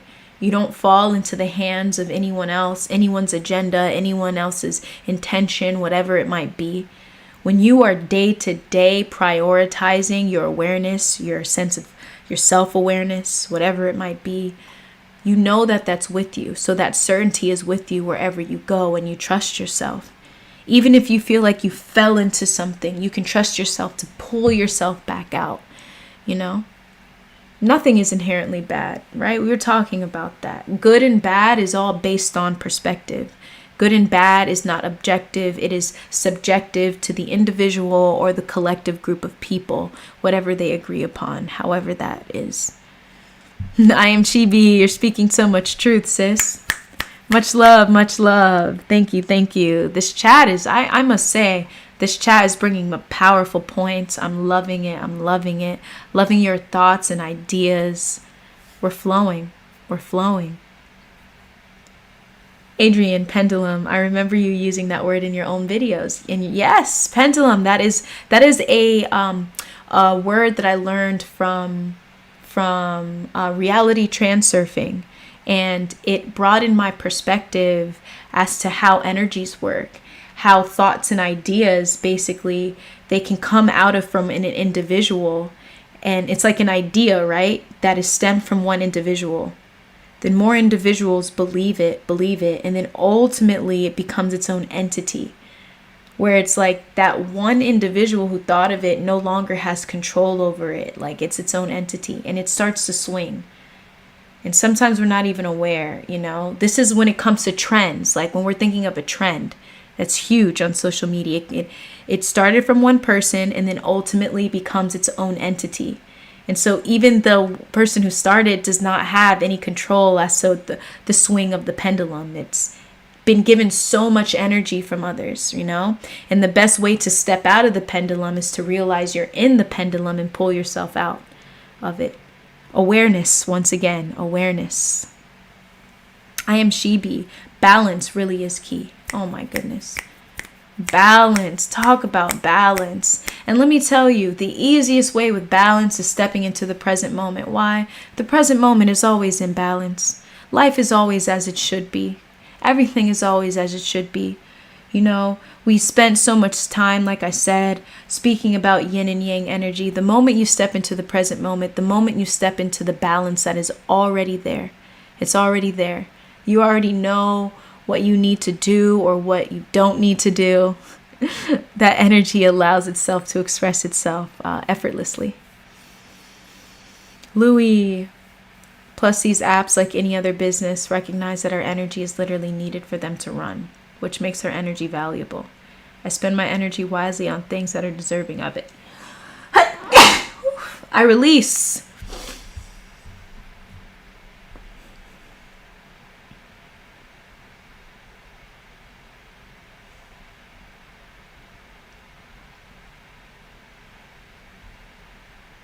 Yo, much love, Louis, for sure. I'm realizing, like, I see that more and more, like how much they want us to stay, on certain sites for a long time, by getting us to continuously scroll. Even the algorithm, it knows what we like. So we see a title, it's like, oh my gosh, I don't want to hit that and hit that and hit that, So it's, once again, it's awareness of knowing when is enough. Because when we use it for us, we really do receive everything we need, So yeah, they want our energy, but also there could be an exchange that is actually an equal exchange. It doesn't have to be that they're sucking it all up. It can be like, thank you for showing me this awesome channel. Thank you for, hey, some of y'all may have found me on the algorithm. I know last time I brought this up, so many people were like, hey, YouTube algorithm brought me to you. And I was like, thank you, YouTube algorithm. It's always our relationship with what it is. Even social media, it's our relationship. Yes, they want our energy, but we have the choice not to give it to them, right? We can walk into a mall. And one thing about a mall or anywhere, a shopping center, is that when you look around, it appears that you want to buy everything. You might see things and you want to buy everything. Do you have to buy everything? Are you required to buy everything? No. As long as you're aware enough, hey, that looks shiny, that looks nice, but I don't want to spend my money on that. I don't want to give that energy exchange. It's the same thing when you step into social media. When you're aware enough, you say, this is not, I don't want to exchange my energy here. I would even say one of the greatest ways to ensure that you are aware when enough is setting an intention before you go on. Hey, my intention is to only watch this amount of videos, or my intention is to be aware of what I'm watching and how long I'm watching it, right? And choosing when I'm ready to log off, when I no longer need anymore, when I've received enough information and now I need time for that information to settle in. Jaden, I honestly always take my phone with me when I leave the house for GPS and mainly safety if there's ever an emergency. Also for music while driving. Gotcha. Yeah, GPS is helpful. There's also something very freeing about not needing the GPS, It's so freeing. But yeah, I understand that for sure. Being able to call someone when we use the phone. But it's nice having a balance between leaving that bad boy at home and taking it with us. Adrian, back in April 2022, I took a 2-week break from Instagram. And after I came back, I unfollowed like 500 accounts that were meme pages and other stuff and kept the spiritual pages. Ooh. That nice 2-week break it gave you enough space to recognize what you wanted in your space. Look at that. You went in there and you cleaned up that algorithm. You cleaned up your life. It's like cleaning up your room. Or it's like doing spring cleaning in your room. You go in your closet and you're like, I don't wear this, I don't wear that. And then you go, you give it away. You did some spring cleaning. Yes. Thanks for sharing, Adrian. Anais, I think I said your name right. Anais, let me know. Hey, Anais, welcome to Here Now Livestream. It's good to see you here. Hi, Morcie. I've been watching the recordings religiously. Love the content you're putting out. Love you too. Thank you so much. I receive. I'm so glad you've been watching the recordings. Thank you so much. And I'm glad you were able to make a live. It's good to see you here. Louis, definitely. Yes. I do want to share, I really enjoy the topic of yin and yang energy. And I want to share too, once again, originally this topic, I was thinking about sharing masculine and feminine energy. But I recognize that masculine and feminine energy is closely tied to gender constructs and social constructs. But I wanted to ensure that we focused on energy more than society. So it creates a easier understanding of that. So yin is closely associated with feminine energy and yang closely associated with masculine, but it is not, it's not a male or female thing. It's energy. They're divine counterparts. It expresses and shows the ever-changing flow of the universe, divine counterparts, interconnectedness, interdependence. Yes, indeed. Jaden, I don't always need my GPS. I only use it for the newer schools I added to my... Oh, right, substitute teaching. All good. Listen, technology is so helpful for us. It helps us go here and there, everywhere we need to go. Hey y'all, I just want to give a little side. Even though we're chatting about technology, don't feel guilty for your use of it, okay? Guilt is not helpful at all. It's not helpful. So we're just chatting about it, dissecting it, recognizing where we can let go, how we can use things for our advantage rather than it using us. If it's helping you, by all means, use it. It allows us to, not get so lost. Hey, before the GPS, we used MapQuest. I don't know if any of y'all remember that, but we would have to go. I just remember my mom doing this because I was too young. But we would have to go on the internet, type in the address, get the entire directions, and we had a piece of paper in our car telling us where to go. Okay? That was our form of GPS. Before that, I guess you had to ask a friend or really utilize the signs, on the highways.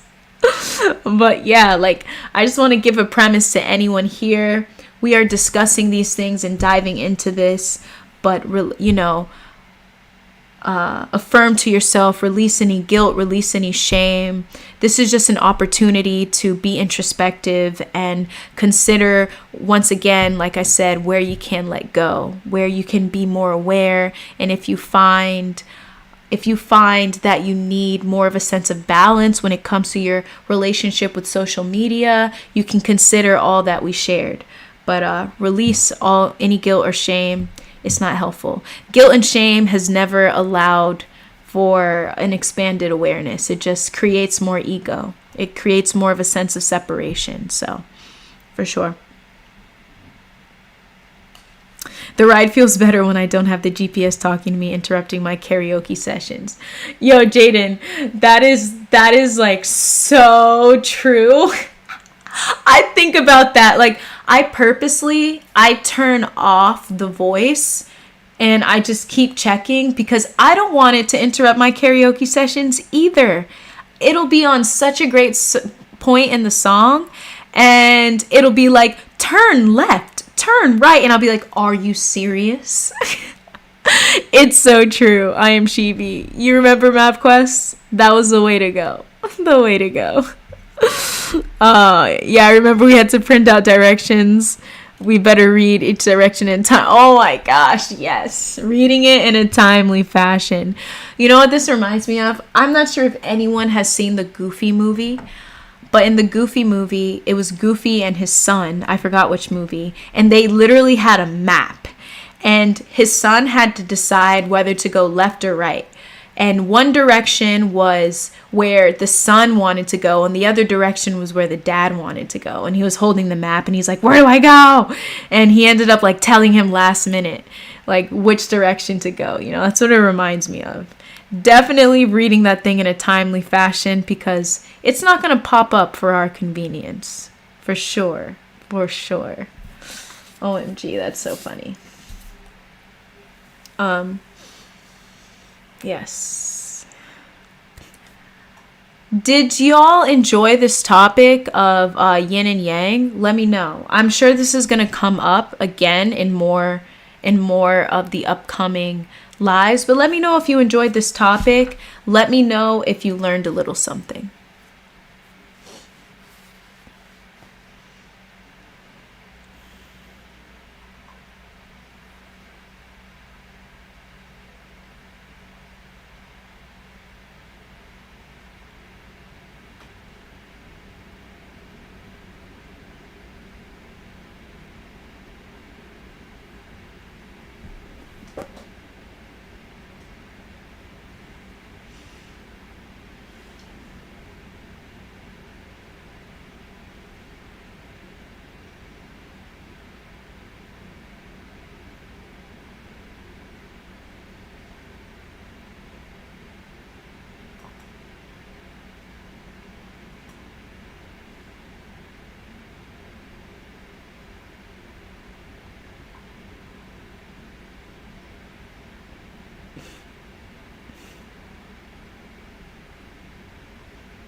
Louis, I've always been told how feminine I come across, although I have felt that way for my entire life. Although I do feel I sometimes step into a masculine way. I feel that I don't really know how to identify these things without society's definition of these energies. So I agree that they are just energies to observe, plus my zodiac chart explained that there. Yeah, you know, Louis, I feel that.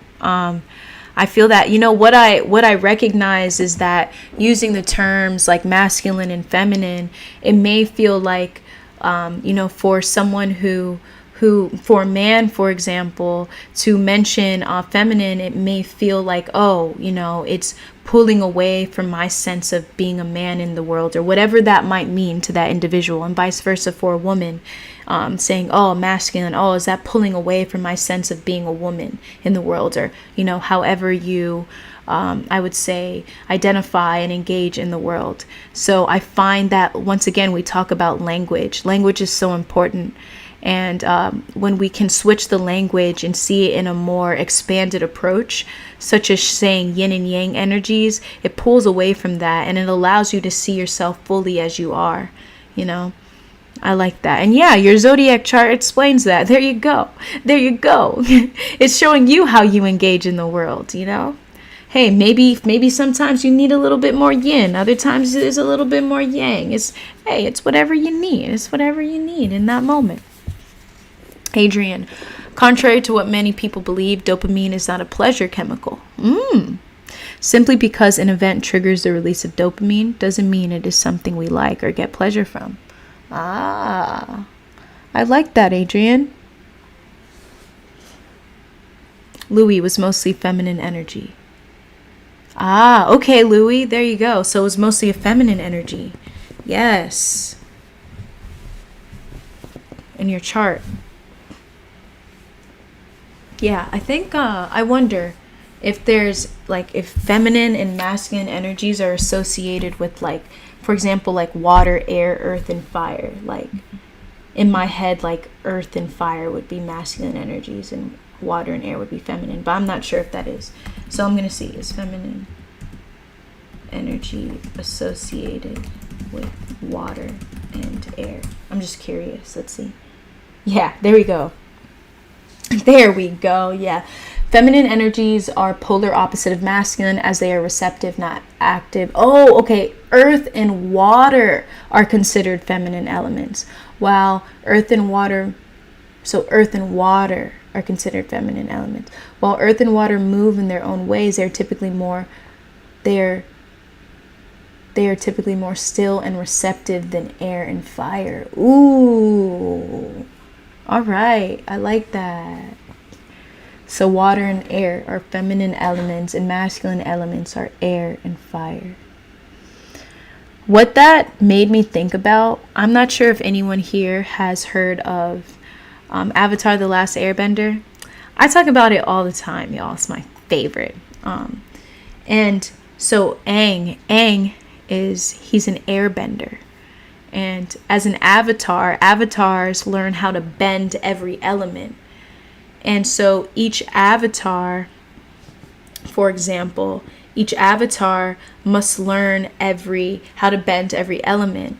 And often the element that is most difficult for the avatar to learn is the element that is directly opposite of their native element. So for example, when Aang had to learn earth, that was the hardest for him to learn earth, because bending earth is the complete opposite of bending air. Earth is more direct, whereas air, you kind of go around it. You're not direct, but you go around it. So he was able to learn water a little bit easier than bending air. Then there was another avatar, Korra. Korra, her foundational element was water. Actually, I'm thinking, because she could bend earth and fire easily. Earth and the opposite of that, she had difficulty bending air, which wasn't necessarily the opposite. Okay. All right. Well, I gotta look into that more. But anyways, that's what made me think about that. I love learning about the elements and what they're associated with. Seriously, like, that sparks my mind. It sparks my mind.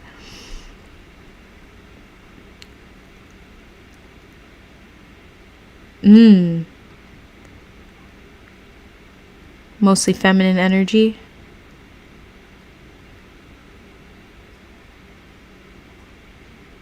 On GPS paper, think my mom was like that back in 2009. Yep. Man, it's so funny. Continue. In fact, when you pay close attention, you'll notice that as soon as you obtain the expected reward, you'll often feel empty and unfulfilled. Yes, because there's an illusion, that's the illusion we talk about. You think that within that reward is actually where you think where that fulfillment, where you're going to be filled is, but it's not there. You feel fulfilled for a little bit and then it goes away. And that's what happens when there's a cycle of chasing. But that's why we're here, right? Here Now Livestreams, we ultimately recognize that right here, right now, we are exactly what we're looking for. Within us is exactly what we're looking for. The fulfillment, the peace, it lies within our awareness of our essence. We can manifest everything we ever wanted. everything we ever wanted to manifest could materialize into our life. But that will not address the feeling of lack that is within. What we need to fulfill that comes from being in the here and now. Being here fully. Life is now, right? The miracle is not to walk on water, but to walk on this green earth, being here, living fully, being alive, live right now. Life is happening right now. That's when we recognize our fullest fulfillment. No moment is greater than another moment. No moment has more value than another moment. And when we start to fully acknowledge that, embrace that, there's no stopping us. There's no stopping us. We recognize we are life. Louis, earth and water, I'm a water sign. Earth and water. Water sign. Yeah, there we go. Feminine energies. Ronan, it's interesting looking at yin and yang in terms of energy beyond physically. Yeah. Yeah, beyond physically, right? So, like we say, like it happens in the natural world day and night. But yeah, yin and yang, definitely those are energies. Eddie, what's up, Eddie? Good to see you here. In Korra, they had a battle between yin. Yes! Oh my god, Eddie, you know what I'm talking about. Let's go! It was between Rava and what was the other one? Hold on. That was season 3. I'm such an Avatar nerd. If any of y'all get a chance, check out Avatar: The Last Airbender or Korra. Hold on.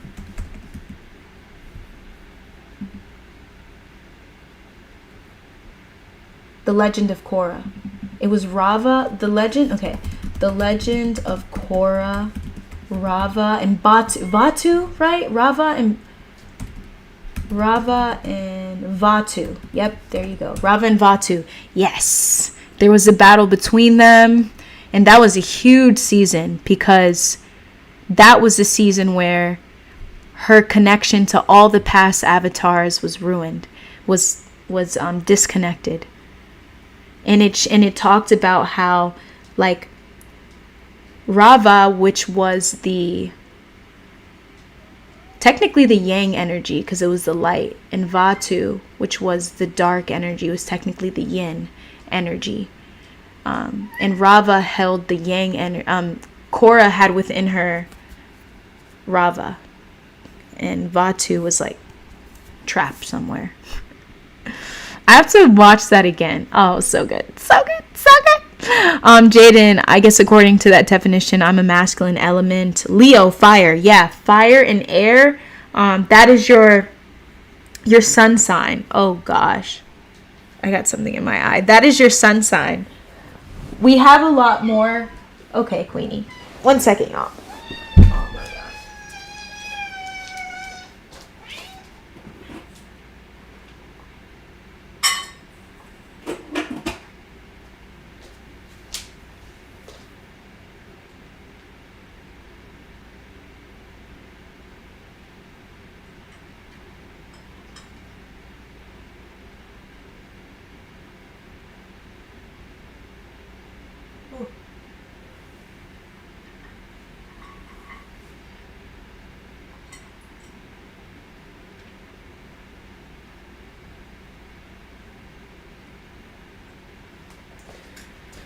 Oh my god. Okay, I'm back. If anyone is interested, we can have like also an astrology sesh too, because I love that too, talking about that, because astrology essentially allows you to understand yourself more and the way you engage in the world. And so, for example, your sun sign, you can have a sun sign, but you also have a moon sign, you have a rising sign, and there's just so many signs that are that make up your astrology and make up the way you engage in the world. So that would be a fun live to talk about that and have everyone share. I am Shibi. I think of being pregnant, water, feminine, earth, mother.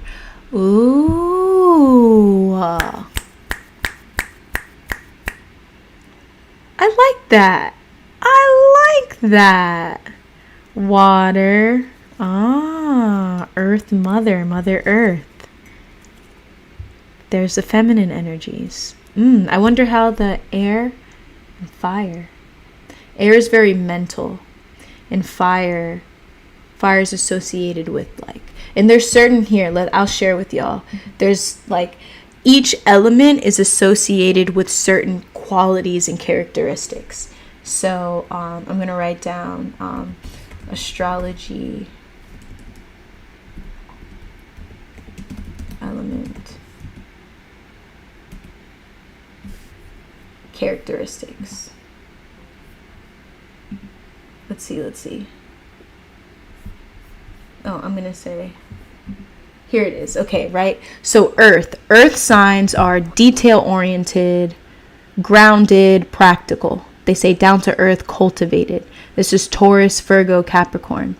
Water signs are imaginative, empathetic, emotional, nurturing, intuitive. This is Pisces, Scorpio, and Cancer. Air signs, witty, social, spacey, intellectual, good listeners. All right, Libra, Aquarius, Gemini. Fire signs are brave, artistic, confident, passionate, and independent. And these are Leo, Aries, and Sagittarius. So each sign has their own characteristics. And like I say, it gets deeper into it. Deeper. Okay, Anais, you like that? All right. Well, we shall have an astrology sesh. All right. I love speaking about it. It just, like I said, it allows you to understand yourself more. It's so funny because I'll speak to some people and, those who aren't, fully aware of it. So immediately, some who aren't fully aware of the depth of astrology may immediately think horoscopes and I don't know if y'all growing up would read or watch, magazines, and there'd be horoscopes and it would be so general. But really, when you tap into astrology, oh my gosh, you'll read it and it's I feel like someone just read my soul. How did you know these things about me? It's no longer a secret. And at the same time, you're really more accepting of yourself and the way you respond to certain things and what you're interested in. I appreciate learning about astrology. Jaden, a Leo sun, Aquarius moon, and a Scorpio rising. So you got some fire, some air, and water. Nice. All right, Scorp, we got a astrology sesh. Louis, it's either the moon or rising sign. I learned that is the sign that others perceive you as. I am unsure what everyone seems to think I am a Capricorn when they meet me. Yes, the sign that others perceive you as is the rising sign. So is your rising sign a Capricorn, Louis? And your moon sign represents your emotions. So have a little something right here.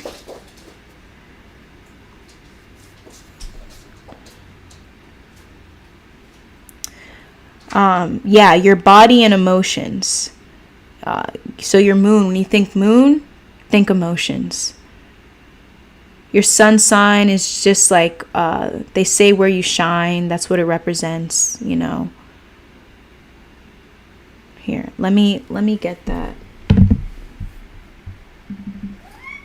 Yes, baby, sun, moon, rising. Meanings. This is the time when Queen is most vocal. So your rising sign is how you appear to others, how you approach your daily task and your habits, your appearance and your style.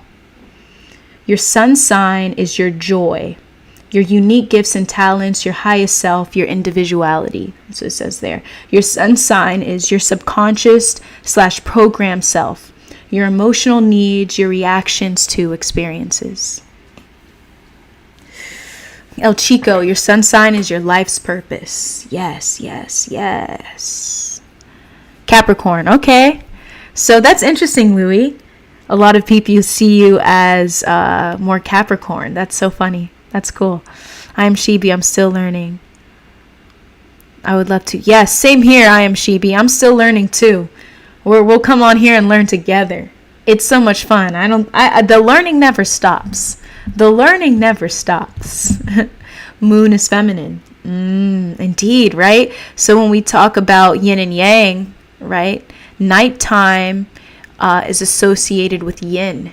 Yin is associated with feminine energy and emotions. So the moon associated with emotions. Like, we're linking it all right now. Linking it all. And even if you think about it, right? When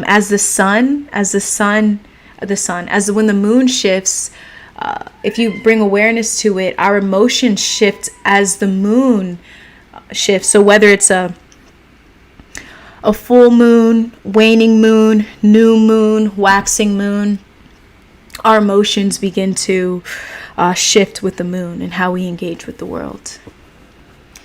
My moon is Scorpio. God help me. Louis. Oh my gosh. It's so funny. Scorpios get such a bad rep. It's so funny. There's so many cool Scorpios. Honestly, there's not one sign that I feel like, I think every sign is like, they're so cool, but that might just be my Libra in me. It's like, I love everyone. Balance, justice for all. Jaden. Adrian, and how to find my son's purpose. Jaden. Oh, and a lot of people don't read me as a Leo.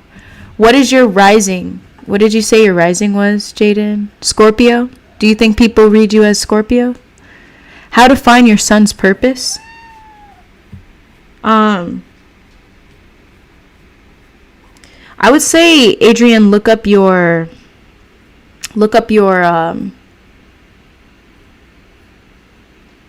astrology. Your astrology chart. Like, for example, I don't know if y'all have heard of Cafe Astrology. That was the first platform that I used to go in depth with my astrology and natal chart, and it goes into depth there. So check out Cafe Astrology, and then check out your not your natal chart, your astrology chart.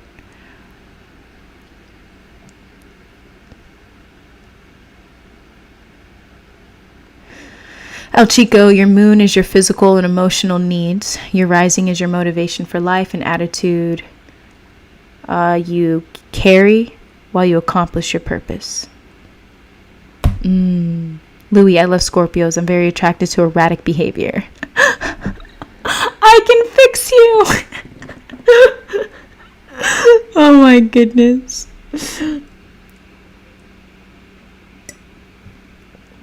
I can share an app that I use. El Chico actually shared it with me. It's called Shani, and this app is by the author of a book, which is actually, I'm probably going to get this book. More than likely, I'm going to get this book.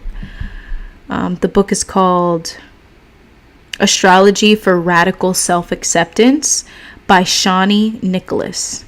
And this book, you can check out your astrology and see how it relates to you. And what I appreciate about it is the title where it says for radical self-acceptance, because when I first got into astrology, I recognized how it allowed me to be accepting of myself instead of trying to change myself, or when we get caught up in moments of comparing ourselves and feeling like we need to change ourselves. Reading astrology allows us to radically accept ourselves. So check out that book, Astrology for Radical Self-Acceptance. I have not personally read it yet. I just have the app, but I will check out the book. I'm putting it in my cart as we speak.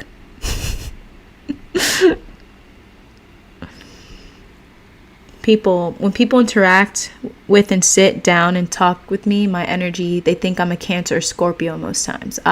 So they catch on to that water sign, Jaden. They catch into that water sign energy of yours. Louis, you're a Cancer. More water. Water. Water signs. Ronan, how do you find out your sun and moon sign? Check out you got to check out your astrology chart, Ronan. So I would say, I'm going to do this right now. I found mine. I just put in, so basically what you do in certain, for example, cafe astrology, you put in your name. Your name is very important. Your name, your birth date, your birth time. Mostly your name and your birth date was very helpful. Your birth time is helpful with figuring out other aspects like your houses, but we don't have to get into that yet. But Ronan, check out Cafe Astrology specifically. Go into the astrology chart and put in what it asks you for, even where you're born, right? So with this country you were born in and the city you were born in, it's so specific. This all makes up your astrology, and it makes up how you engage with the world. For me, learning about this creates, oh my gosh, so much meaning and purpose. So much meaning and purpose to life. So yeah, check that out, Ronan, and then you'll find your other ones. Your sun though, Ronan, your sun is easy. When's your birthday? And then we can figure out your sun. But your moon and your rising, you may not know that off the bat. You might have to put in. Sun is the easiest because your birth date is just that.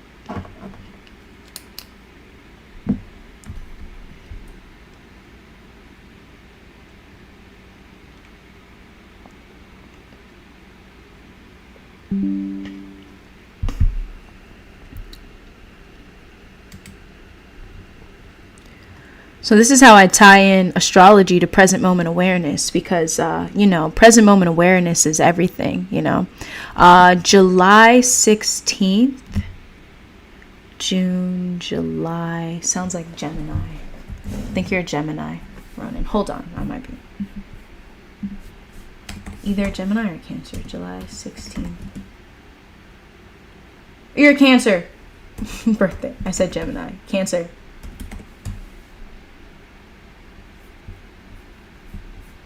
Hold on.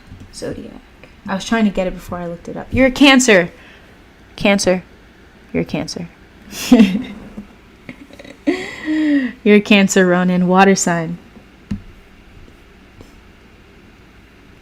You know what will be fun before we go into gratitude? I just want to share, you know what I'm going to do? The next live stream, we'll talk about astrology. Even though we're already talking about it right now, we'll just go deeper into it and just have a chat about everything and just go in and have fun. But I'm going to do this really quick. I just want to find something where I could just share general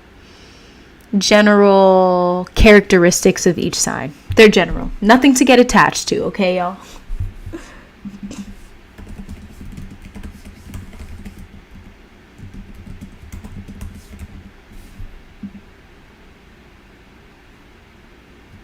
Let's see if I could see something very simple, because, oh my God, let me see if it exists, because some of these things go in depth. Okay. Bam, bam. Oh my God, there's a lot here. Who's ready for this? All right, this is a little prequel to our astrology live stream. Alrighty.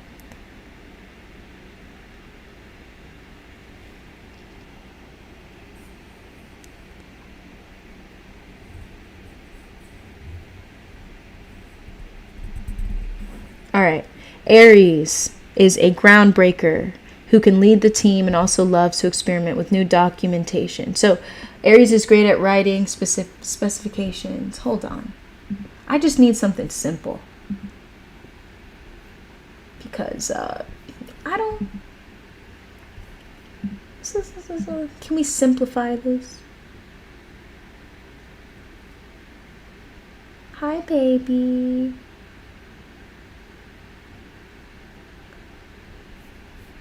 Maybe that doesn't exist in this moment. Maybe I have to write it myself.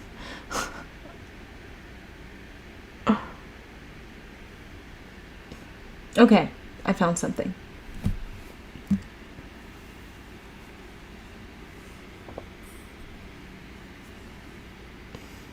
Louis. I'm not sure if that aligns with zodiac, or maybe that's like personal to your unique situation, your unique experience with the world, like beyond zodiac or outside of zodiac, Louis. Aries is considered adventurous and energetic, pioneering and courageous, enthusiastic and confident, dominant and quick-witted. I guess that is the light, and the shadow is selfish and quick-tempered, impulsive and impatient, foolhardy and daredevil. I don't know if there's any Aries up here, in here. Taurus, the light, would be considered patient and reliable, warm-hearted and loving, persistent and dominant, placid and security-loving. And the shadow would be jealous and possessive, resentful and inflexible, self-indulgent and greedy. Gemini. The light is adaptable and versatile, communicative and witty, intellectual and eloquent, youthful and lively. The shadow, nervous and tense, superficial and inconsistent, cunning and inquisitive. Gemini is my moon, by the way. Some of my close friends and my mom are Tauruses. Yeah, we'll notice too. Consider in your lives, there are certain signs that show up the most in our lives. It's very interesting. I find that these signs come about as a form of balance to ourselves, balance in the world. I know for me, the two signs that as of late have been showing up the most are Leo and Capricorn into my lives. At least they're sun signs. Moving on. Share this. Virgo. All right, Virgo, I am sheepy. Virgos, the light is modest and shy, meticulous and reliable, practical and diligent, intelligent and analytical. Shadow would be fussy and a worrier, overcritical and harsh, perfectionist and conservative. You want to come on my lap, Queen? Queen, you want to come on my lap? All right. Ready? I wish there was an easier way to do this. Can you come closer to me? Come here. Come here, Bubba. No? Alright, fine. It's fine. Leo. Generous and warm-hearted, creative and enthusiastic, broad-minded and expansive, faithful and loving. Shadow, pompous and patronizing, bossy and interfering, dogmatic and intolerant. Cancer. Light is emotional and loving, intuitive and imaginative, shrewd and cautious, protective and sympathetic. Shadow, changeable and moody, over emotional and touchy, clinging and unable to let go. Libra, that's me. Okay. Diplomatic and urbane. I don't know what that word means. Urbane.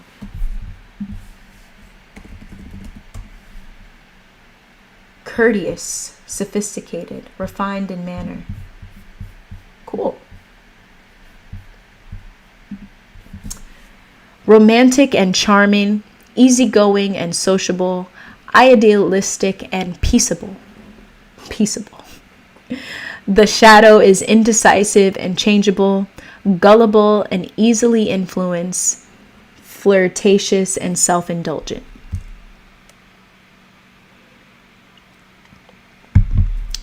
Scorpio. Determined and Eddie Libra gang. You already know. Jaden, in dating, I've somehow attracted a lot of fellow Leos over the years. Okay. Scorpio. Determined and forceful, emotional and intuitive, powerful and passionate, exciting and magnetic. Shadow. Jealous and resentful, compulsive and obsessive, secretive and obstinate. I gotta look these words up.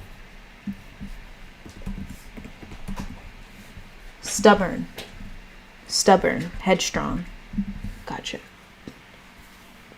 Sagittarius. Optimistic and freedom-loving, jovial and good-humored, honest and straightforward, intellectual and philosophical. Shadow. Blindly optimistic and careless, irresponsible and superficial, tactless and restless. All right, last three. You guys ready? Capricorn. Capricorn is practical and prudent, ambitious and disciplined, patient and careful, humorous and reserved. Shadow. Pessimistic and fatalistic, miserly and grudging. Okay. Capricorn. Aquarius. Friendly and humanitarian, honest and loyal, original and inventive, independent and intellectual. Shadow. Intractable and contrary, perverse and unpredictable, unemotional and detached. Pisces. This one's my rising. Pisces. Imaginative and sensitive, compassionate and kind, selfless and unworldly, intuitive and sympathetic. Shadow. Escapist and idealistic, secretive and vague, weak-willed and easily led. There we go. There goes all the signs, y'all. That was fun. Yo, I love astrology. Okay, guys, next time we will for sure talk about astrology. We'll go in. Everyone have your sun, moon, risings ready. That's our homework.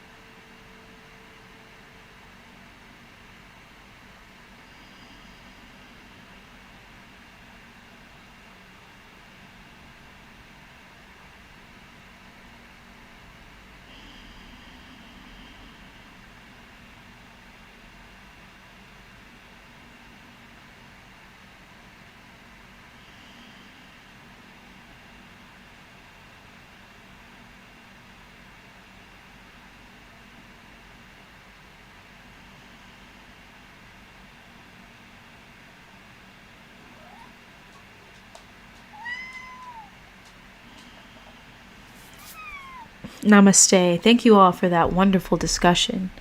Let's all scoot on into gratitude time.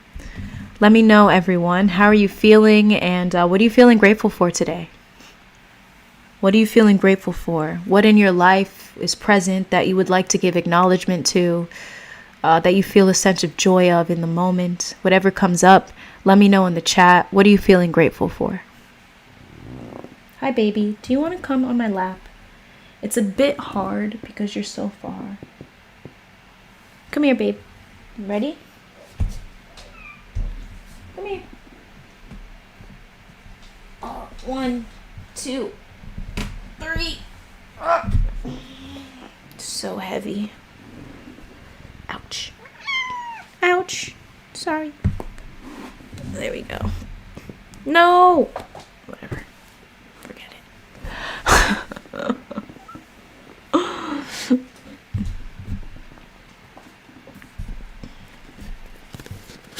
Louis, I agree with emotional when it comes to Scorpios. They're one I know that gets very angry, violent, just over the exaggerated emotion. But because he doesn't cry or express sadness, he expresses his over emotional behavior in those ways. He thinks it's weak, but I still see that vulnerability in him.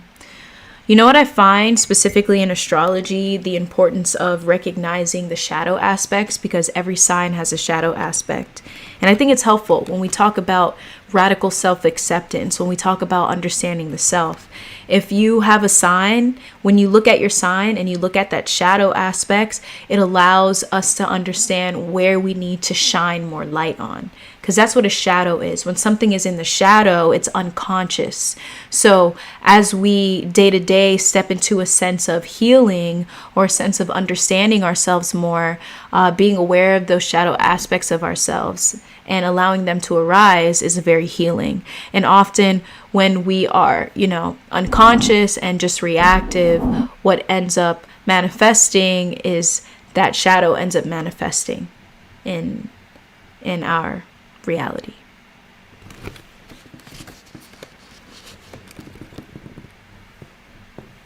We give it some time. I know that sometimes the live, the more we go into it, everyone is on a different part of the live stream. I am Shibi. I'm grateful for not getting triggered anymore. Honestly. There's so much freedom in that. Like, I felt that when you said that, when you shared that. There's so much freedom. Allowing. I release. Allowing.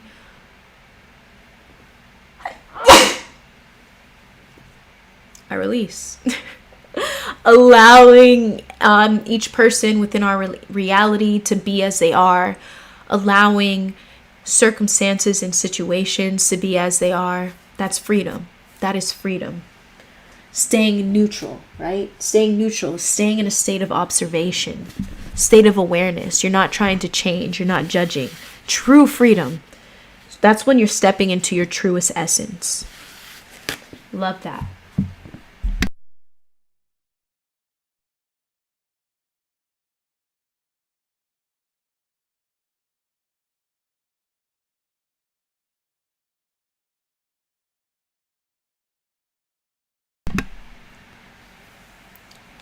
Louis, gratitude for this transformative, enlightening space. Yes, much love, much love.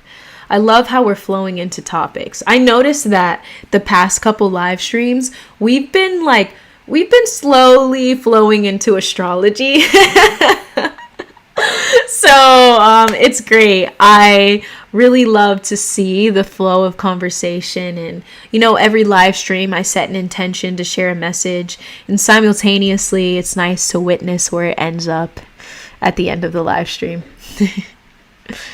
These are all just huge reminders. We set this intention to expand our present moment awareness, and what we find is present moment awareness exists in all aspects. But the foundation of present moment awareness is always, what we talk about, being here now, accepting of the now. And what does that look like? What does that look like, being accepting of the now? And what habits and practices can we invite into our lives to be more accepting of what is happening right now? And it just so happens that the topic of astrology lies in that. So gratitude for this enlightening space. Jaden, I'm feeling a little calmer now. I'm grateful for being aware of different energies I feel and come across. Namaste. Yes. That has been, at least for myself, in order to relate to that, Jaden, I found that in your day-to-day, when you give awareness to the energies that come into your space, your energetic field, becoming aware of the people you speak to and feeling out their energies is a great way to expand your awareness and understand whether or not you would like to continue to engage with someone or how to engage in someone. That is a very valuable skill set and sense of awareness to take along with you wherever you go. Adrian, thank you. Thank you. Gratitude for talking about astrology. Hey, yes, let's go. Gratitude for talking about astrology. I love it that everyone's so interested in it. Ronan, grateful for growth and discipline. I feel that. One second. What do you want, baby? Do you want to go outside? Outside? Yes? Do you want to go in here? Okay. I don't know. Cat's indecisive. Alrighty. Growth and discipline. Oh my goodness. Talk about growth and discipline. I'm feeling grateful for that too. That is definitely showing up in my life. And it's showing up in the way where what I feel and the energy I feel is when you're being led, when you find yourself prioritizing present moment awareness, you find yourself prioritizing meditation, breath work, these practices that allow you to recognize your essence, right? Oneness, the interconnectedness of all things, of the nature of reality. Growth and discipline happen effortlessly. Discipline, I broke that down earlier today. If you break it down within discipline, you can pick out the word disciple. A disciple is one who's learning, right? A learner. Let me get the name of that real quick. This is if y'all could see, this is like my my air sign needing to define words. Language, communication, discipline. Yes, okay, a discipline. Oh no.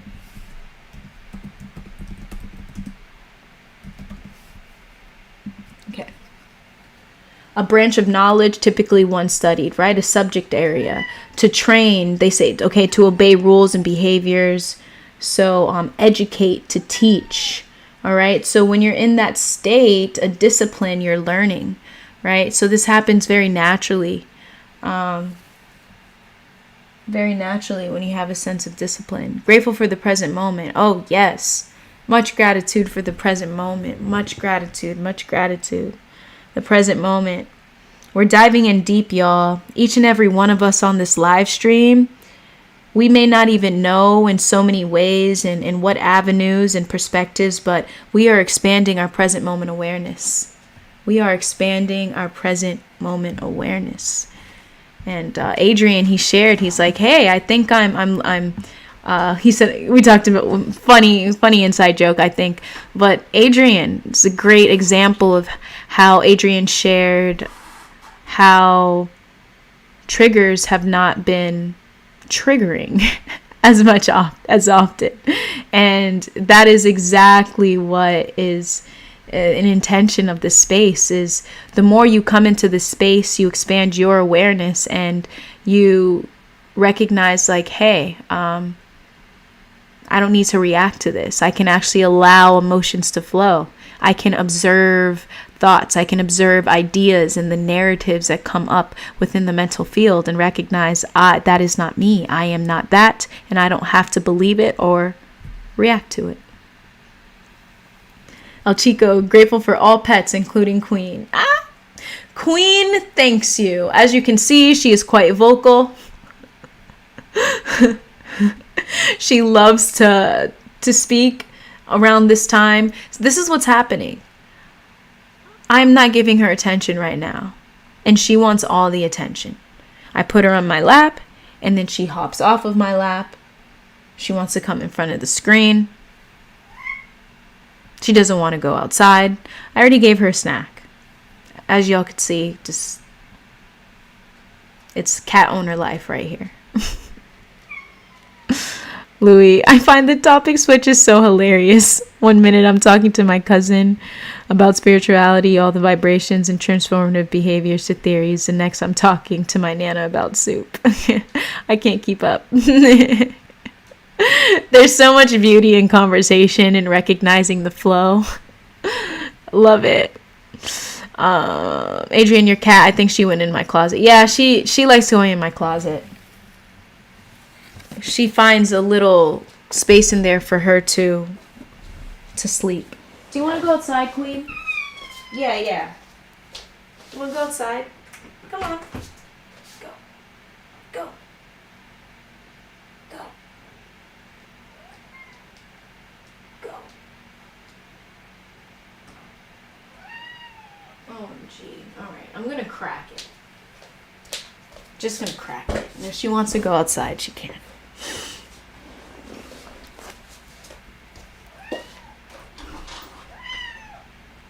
I'm not sure what you would like.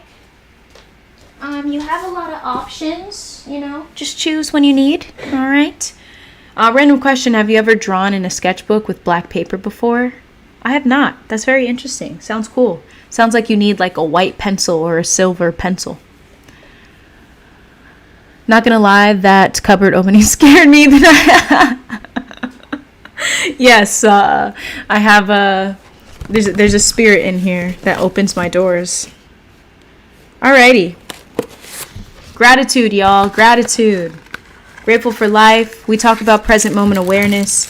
Gratitude is a simple practice that can instantly bring you back into the present moment. It can take you out of the limits of the mind, the limits of the narratives that you might have told yourself for your entire life. For years, you may have told yourself. But the more you practice gratitude, you step out of the confines of the mind. Gratitude, gratitude, gratitude. Check out plant-based incense, link in description. Boom. Bam. Today we're going to use the Palo Santo scent. If anyone wants to do this with me, grab your incense. Get ready to light it up as we honor what is present in our lives, honor what we feel a sense of joy and peace for seeing, and know that what you bring awareness to, you bring life to, and ultimately what you bring that life to, it grows and it expands, and you're opening up more avenues. You're stepping out of the illusion of separation and recognizing that you are not alone. Recognizing that you have more support than you thought. You're actually more safe than you thought. You truly, truly step out of those conditioned patterns. So much gratitude for everything that was shared on this chat. I would like to say I'm grateful for this space, this conversation. I'm grateful for perspectives. And yeah, let's go. Lighters up. Gratitude.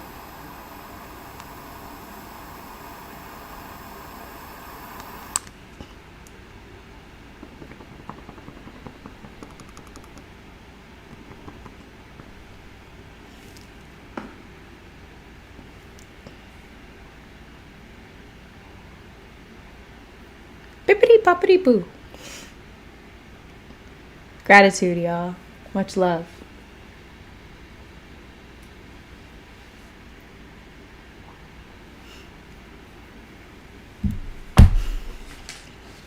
Queen. I don't understand you, my kitty cat. I don't speak meow. Boo boo, come here. Come sit in my lap. Come.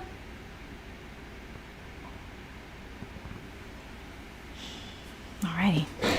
Let's take a moment to be. We did talk about a lot. I know I spoke a lot. Let's take a moment to be for a moment. Just take a moment to be.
Queenie Bean. I was trying to help you. Oh, goodness. Come here. Come.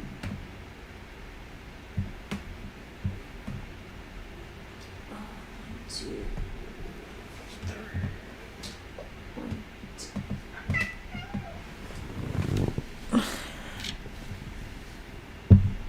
Chill with me, bubs.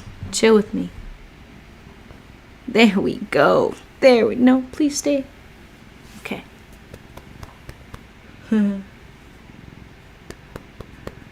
I was thinking of buying Palo Santo sticks. Palo Santo, you mean like this? These ones? Or the incense sticks? I love scents.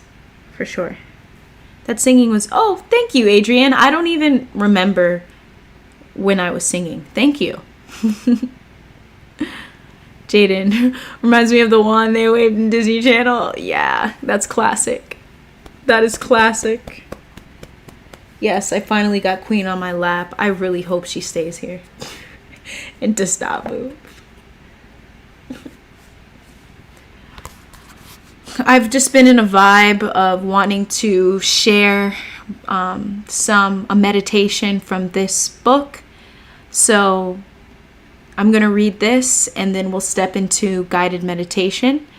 I'm going to read a section of this book, Tao Te Ching, the Book of the Way. No interpretation. Take it in, and however you receive it, you receive it.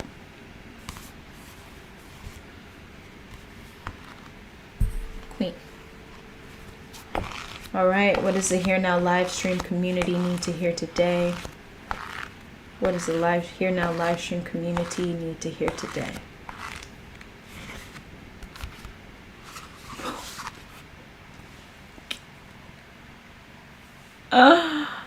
Oh my god, I say this all the time. It came up. I love it. Alright, here we go. Here we go. So this is, by the way, everyone. This book right here is I have a book list that's linked below. It's a book list on Amazon. These books are books that I've read along my spiritual awakening journey. They inspired me and continue to inspire me to this day. And I update it frequently. So whenever there's a book that I read or start reading and I like it and I would like to recommend it, I put it there. So this book is also there too. When you have purchased a book using that link, you are also supporting me and you're supporting this channel, as I do receive a percentage of that purchase. So here we go. So Tao Te Ching, the Book of the Way by Lao Tzu. I'm not sure if I'm saying it correctly, but yeah. Alrighty. Meditation number 23. It's titled Peace. Peace is meant to be our natural state. A whirlwind never outlasts the morning, nor a violent rain the day. Just as earth and sky return to peace, so should we. They who act with violence become violent.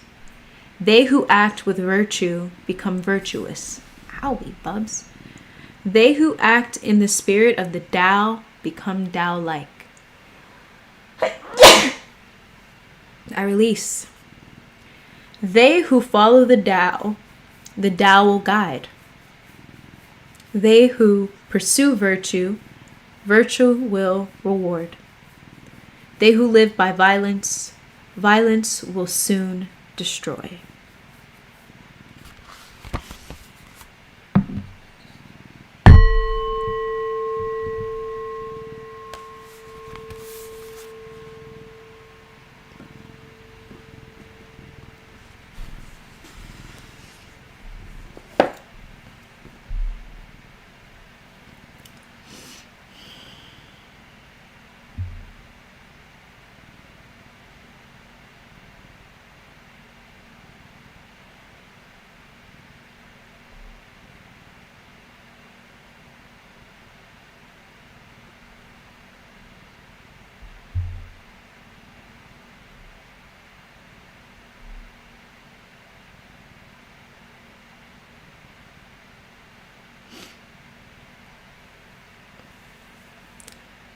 All right, let's flow into our guided meditation.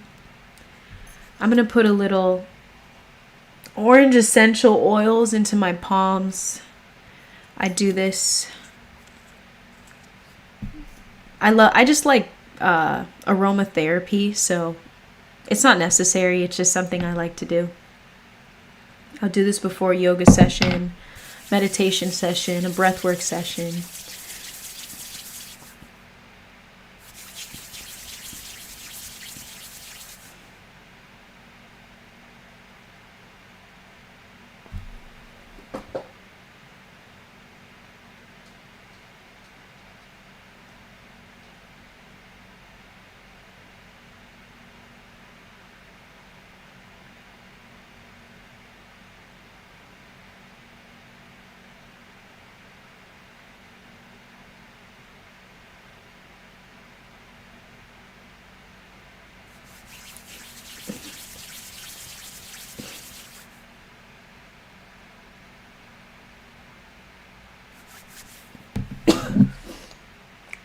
Better, baby? Okay. I hope you found a comfy spot. She was purring. Queen purrs pretty easily. Alright, y'all. We're gonna do a heart-centered body scan tonight.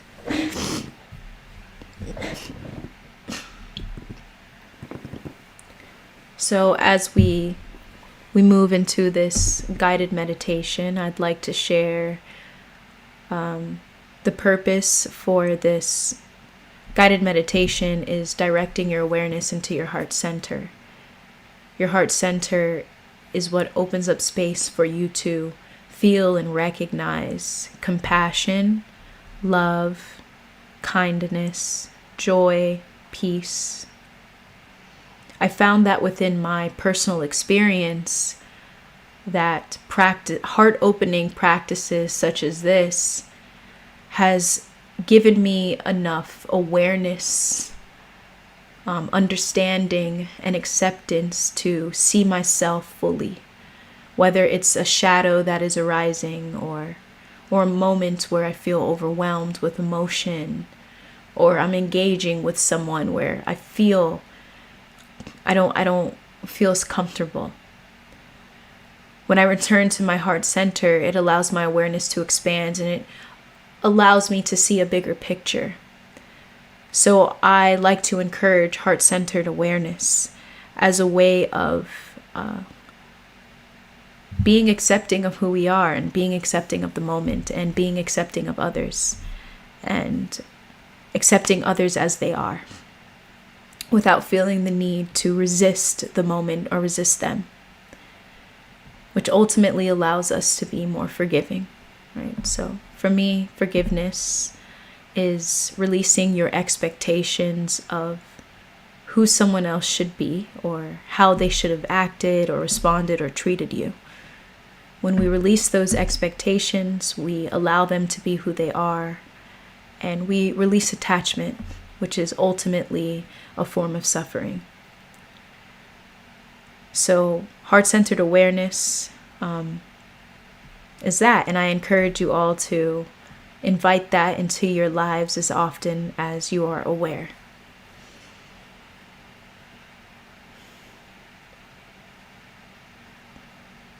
Within this meditation, what will happen is I will guide you to bring awareness to your heart center. And then with that aware energy, right? Awareness, energy, with that, you'll feel that love, that compassion, that peace and joy. As you're aware of your heart center, I'm going to guide you through your body. So there will be a body scan. So you will send this loving awareness throughout your entire body. And then afterwards, you'll bring your awareness to the entirety of your body and the energy of your body and feel this loving awareness throughout your entire body. This is something that you can invite in your life anytime, any day. It's always there whenever you need it. This is the epitome of we came into this world with our body providing us everything we need to live a wholehearted, fulfilling life. All right, so I welcome you to join me in this guided meditation. Eddie, awareness is key. You already know.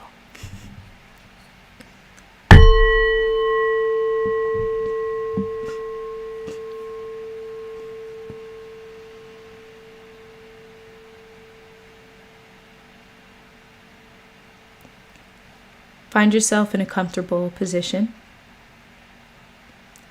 You can be sitting upright like myself. You can lay down, as long as it is a position that welcomes alert awareness so that you are above thought and not falling below thought, not falling asleep, but allowing yourself to be fully engaged in this practice.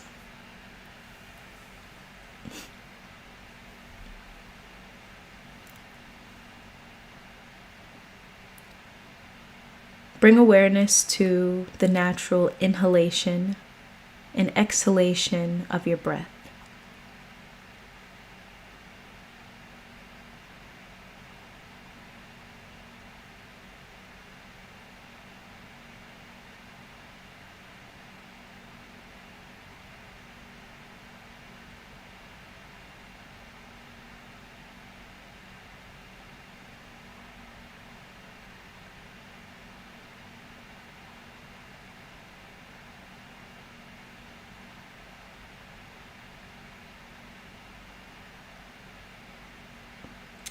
Loosen any tension within your body, relaxing your eyebrows, your forehead, your jaw.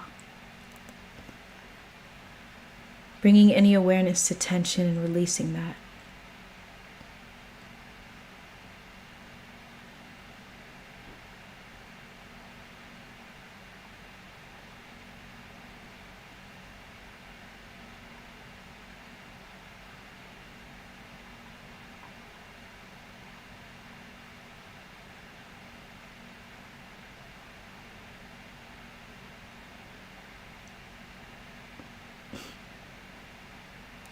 Throughout this practice, use your breath as an anchor. If ever you find yourself getting caught up in thought, getting caught up in emotion, return to the present moment through bringing awareness to your breath.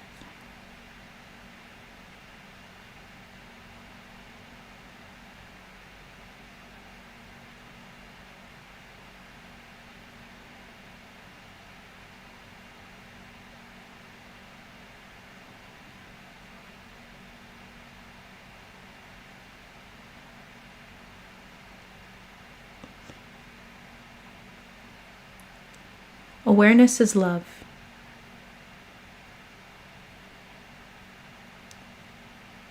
Whatever you give awareness to, you give love to.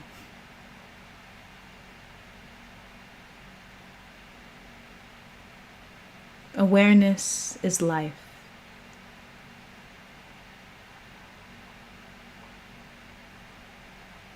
Whatever you give awareness to, you give life to.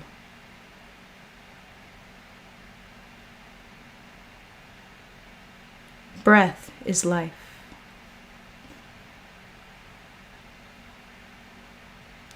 When you give awareness to breath,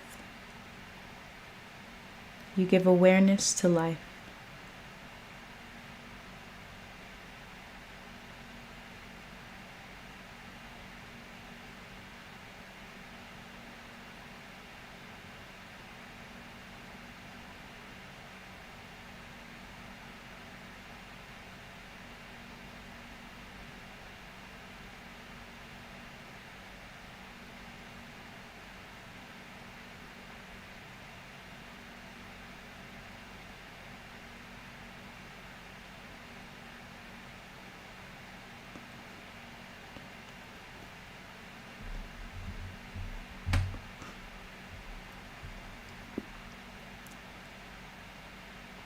Take this moment to curl the sides of your lips, creating a slight smile.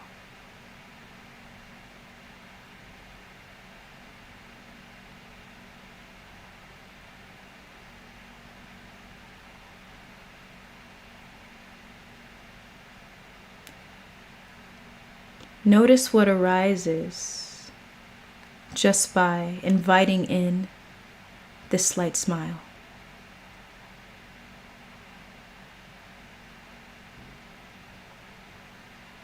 Notice any shift in consciousness, any shift in emotions, any shift in awareness.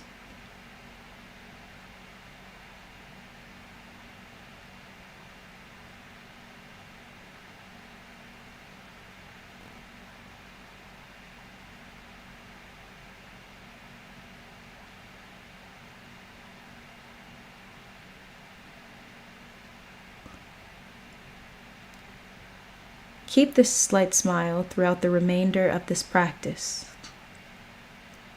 Whenever you notice it fall away, welcome it back.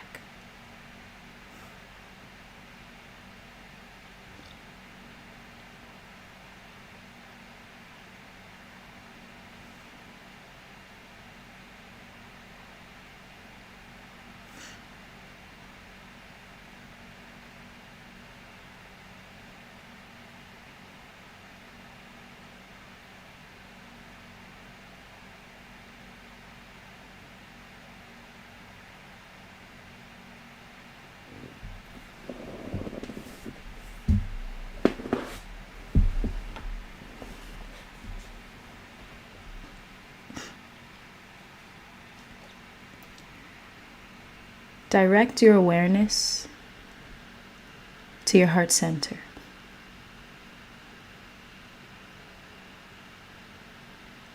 Take one conscious breath in.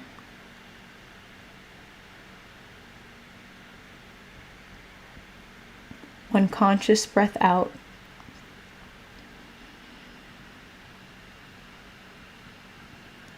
And be there fully.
Direct this loving awareness to your feet, starting with your toes to your heels.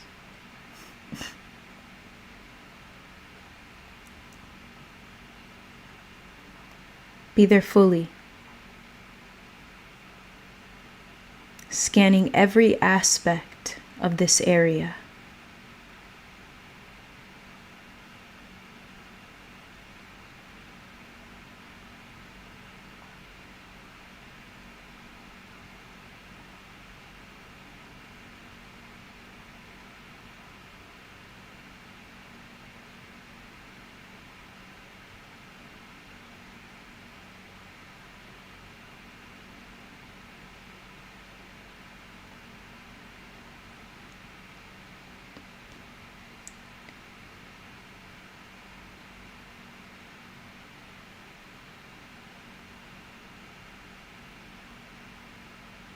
Repeat this from your heels to your knees.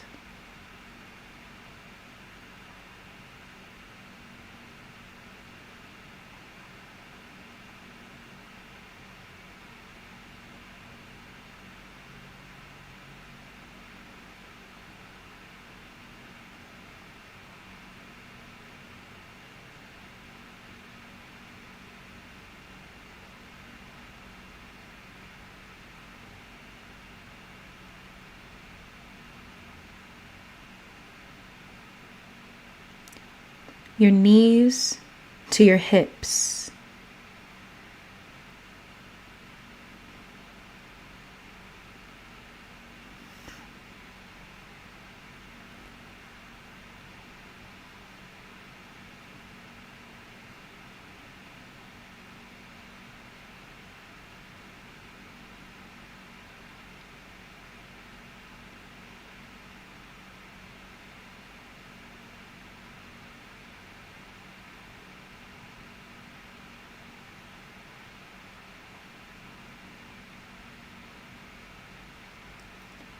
Your hips to your chest.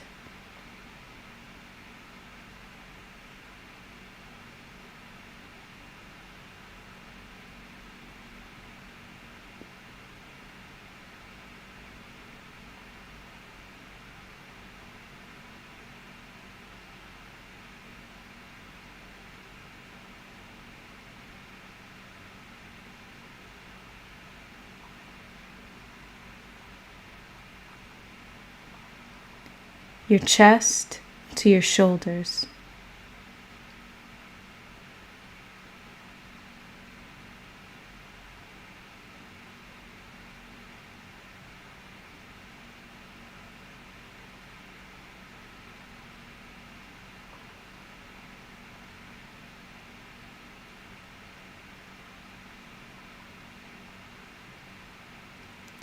Your shoulders to your elbows.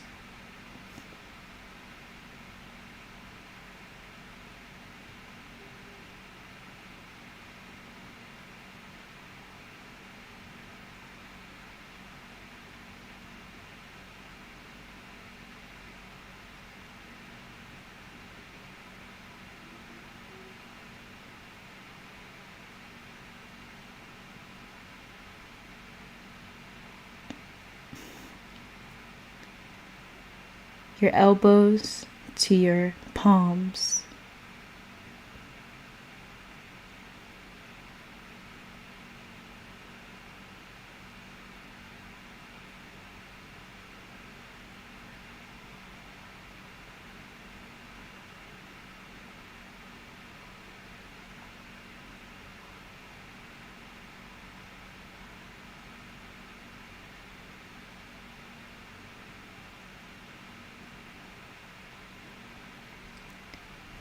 Your palms to your fingertips.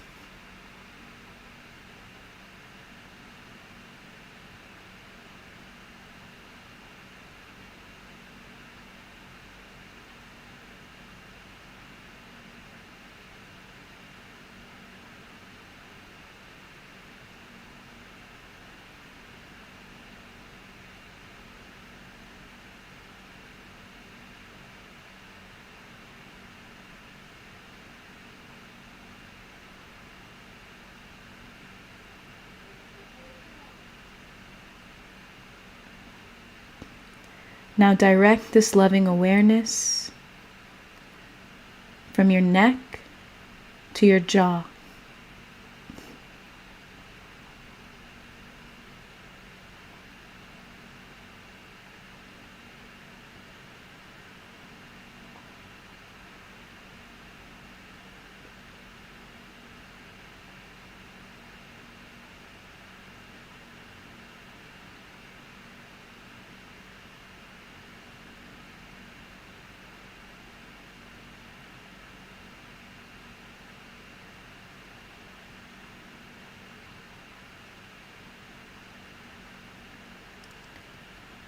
From your jaw to your entire face and head.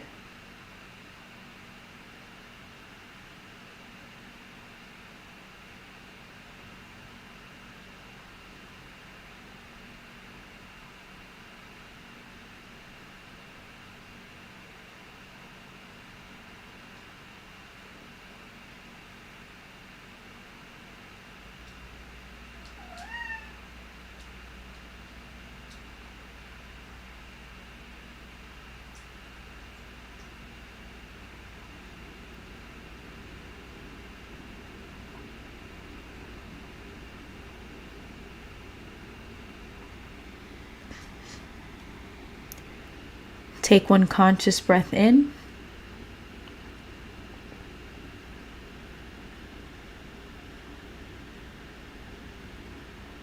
One conscious breath out.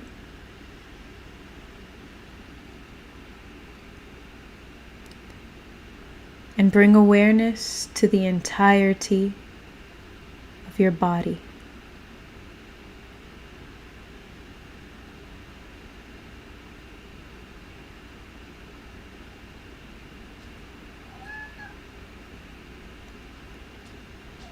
Notice the energy flowing through your body.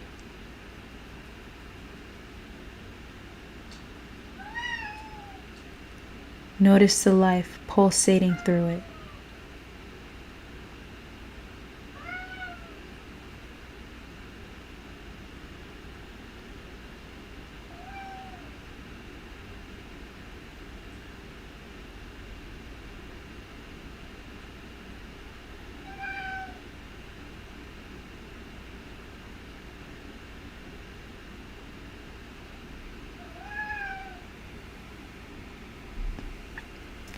Be there fully.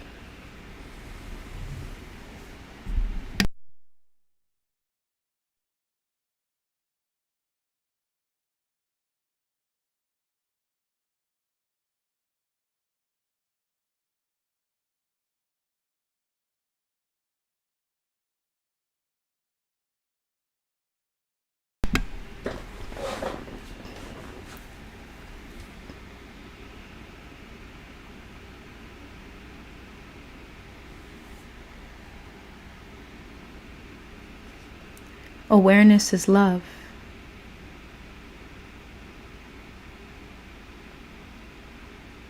By directing our awareness to the entirety of our body, we infuse ourselves with love.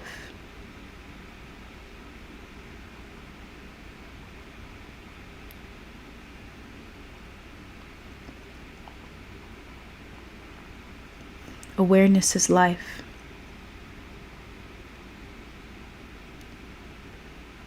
By directing our awareness to the entirety of our bodies, we infuse ourselves with life.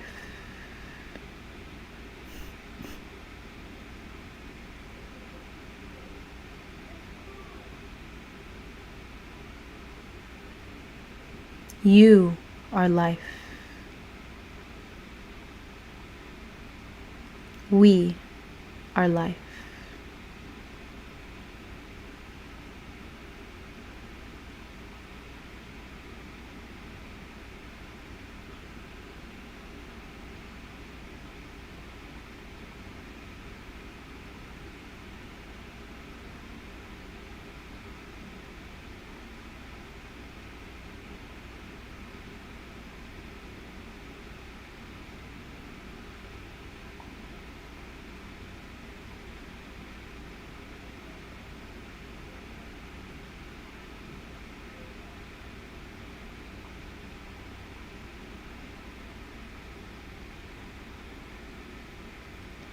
Take one conscious breath in.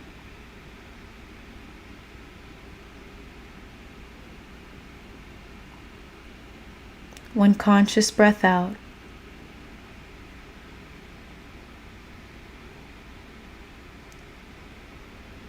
And direct your awareness to your heart center once more.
Take this moment to affirm to yourself this loving kindness affirmation.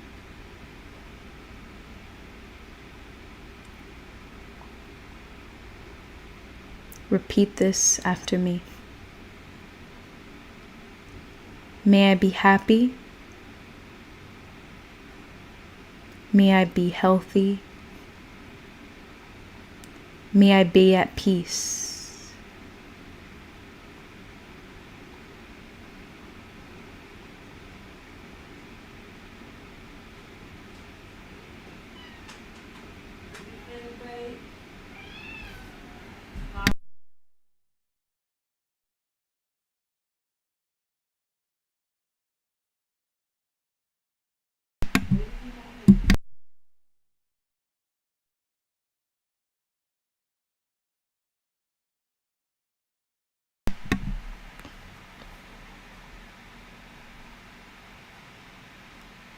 Now direct this loving awareness to someone else. Someone you know and love, maybe an acquaintance or a stranger, or maybe someone you may not have had the best relationship with. Replace I with their name. May they be happy. May they be healthy. May they be at peace.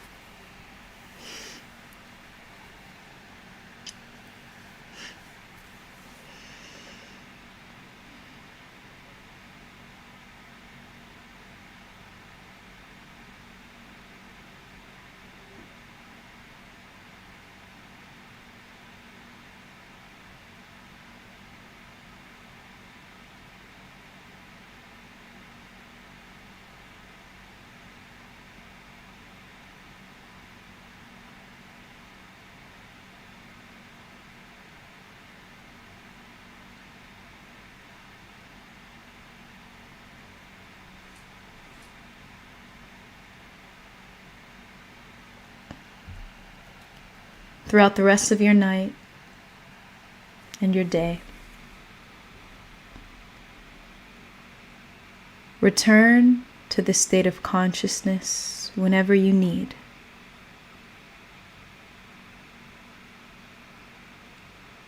Bringing awareness to your heart center.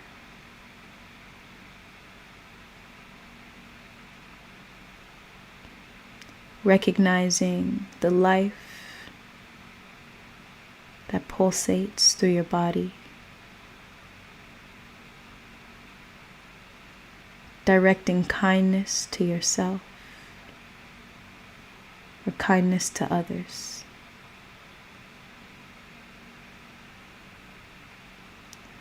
Not only does this infuse you with love and life, but it creates a transcendent field of awareness, consciousness, love, peace, and joy around you. Transmuting all guilt, fear, shame, resentment, fear, suffering. Transmuting it with ease.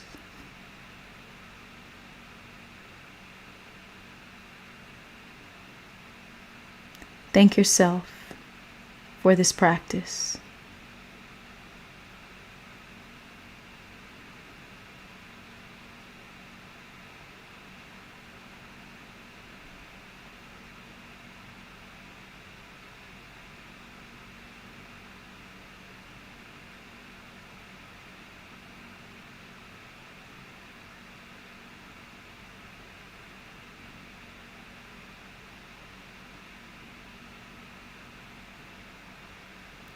Wiggle your fingers,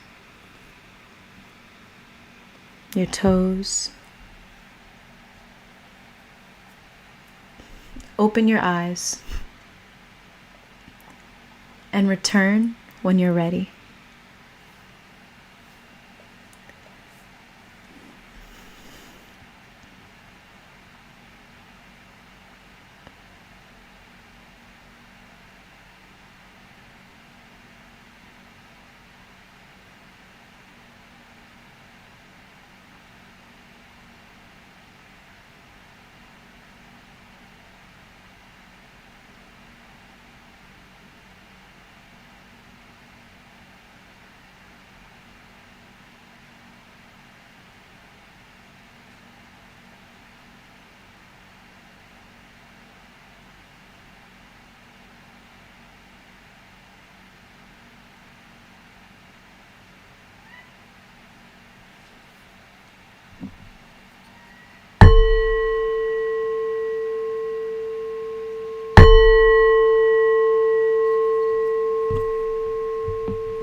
I want to thank you all for joining me in tonight's Here Now Livestream.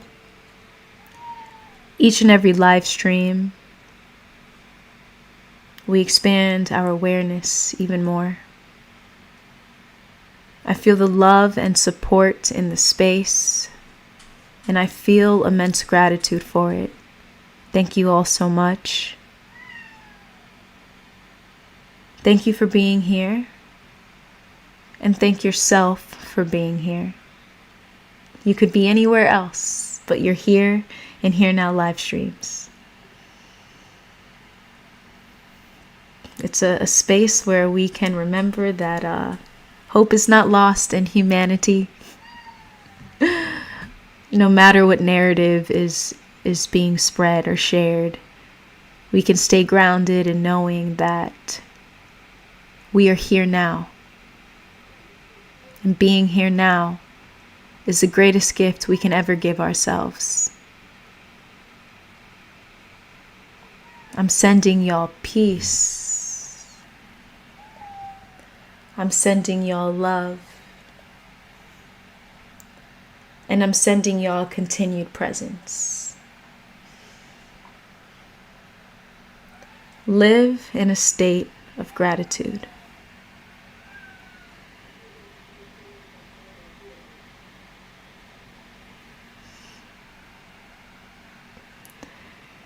Much love, Eddie. Thank you, Louie. I am Shivi. Much love, much love. I will see you all. Today is Sunday. I'll see you all Tuesday for another Here Now live streams. Thank you, Ronan. Thank you so much for being here.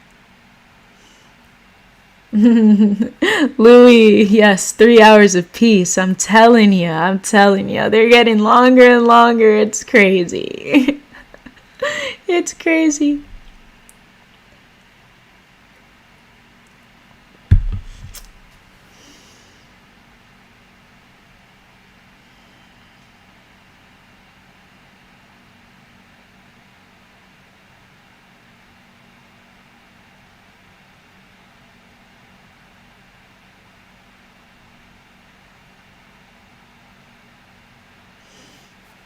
Thank you, everyone.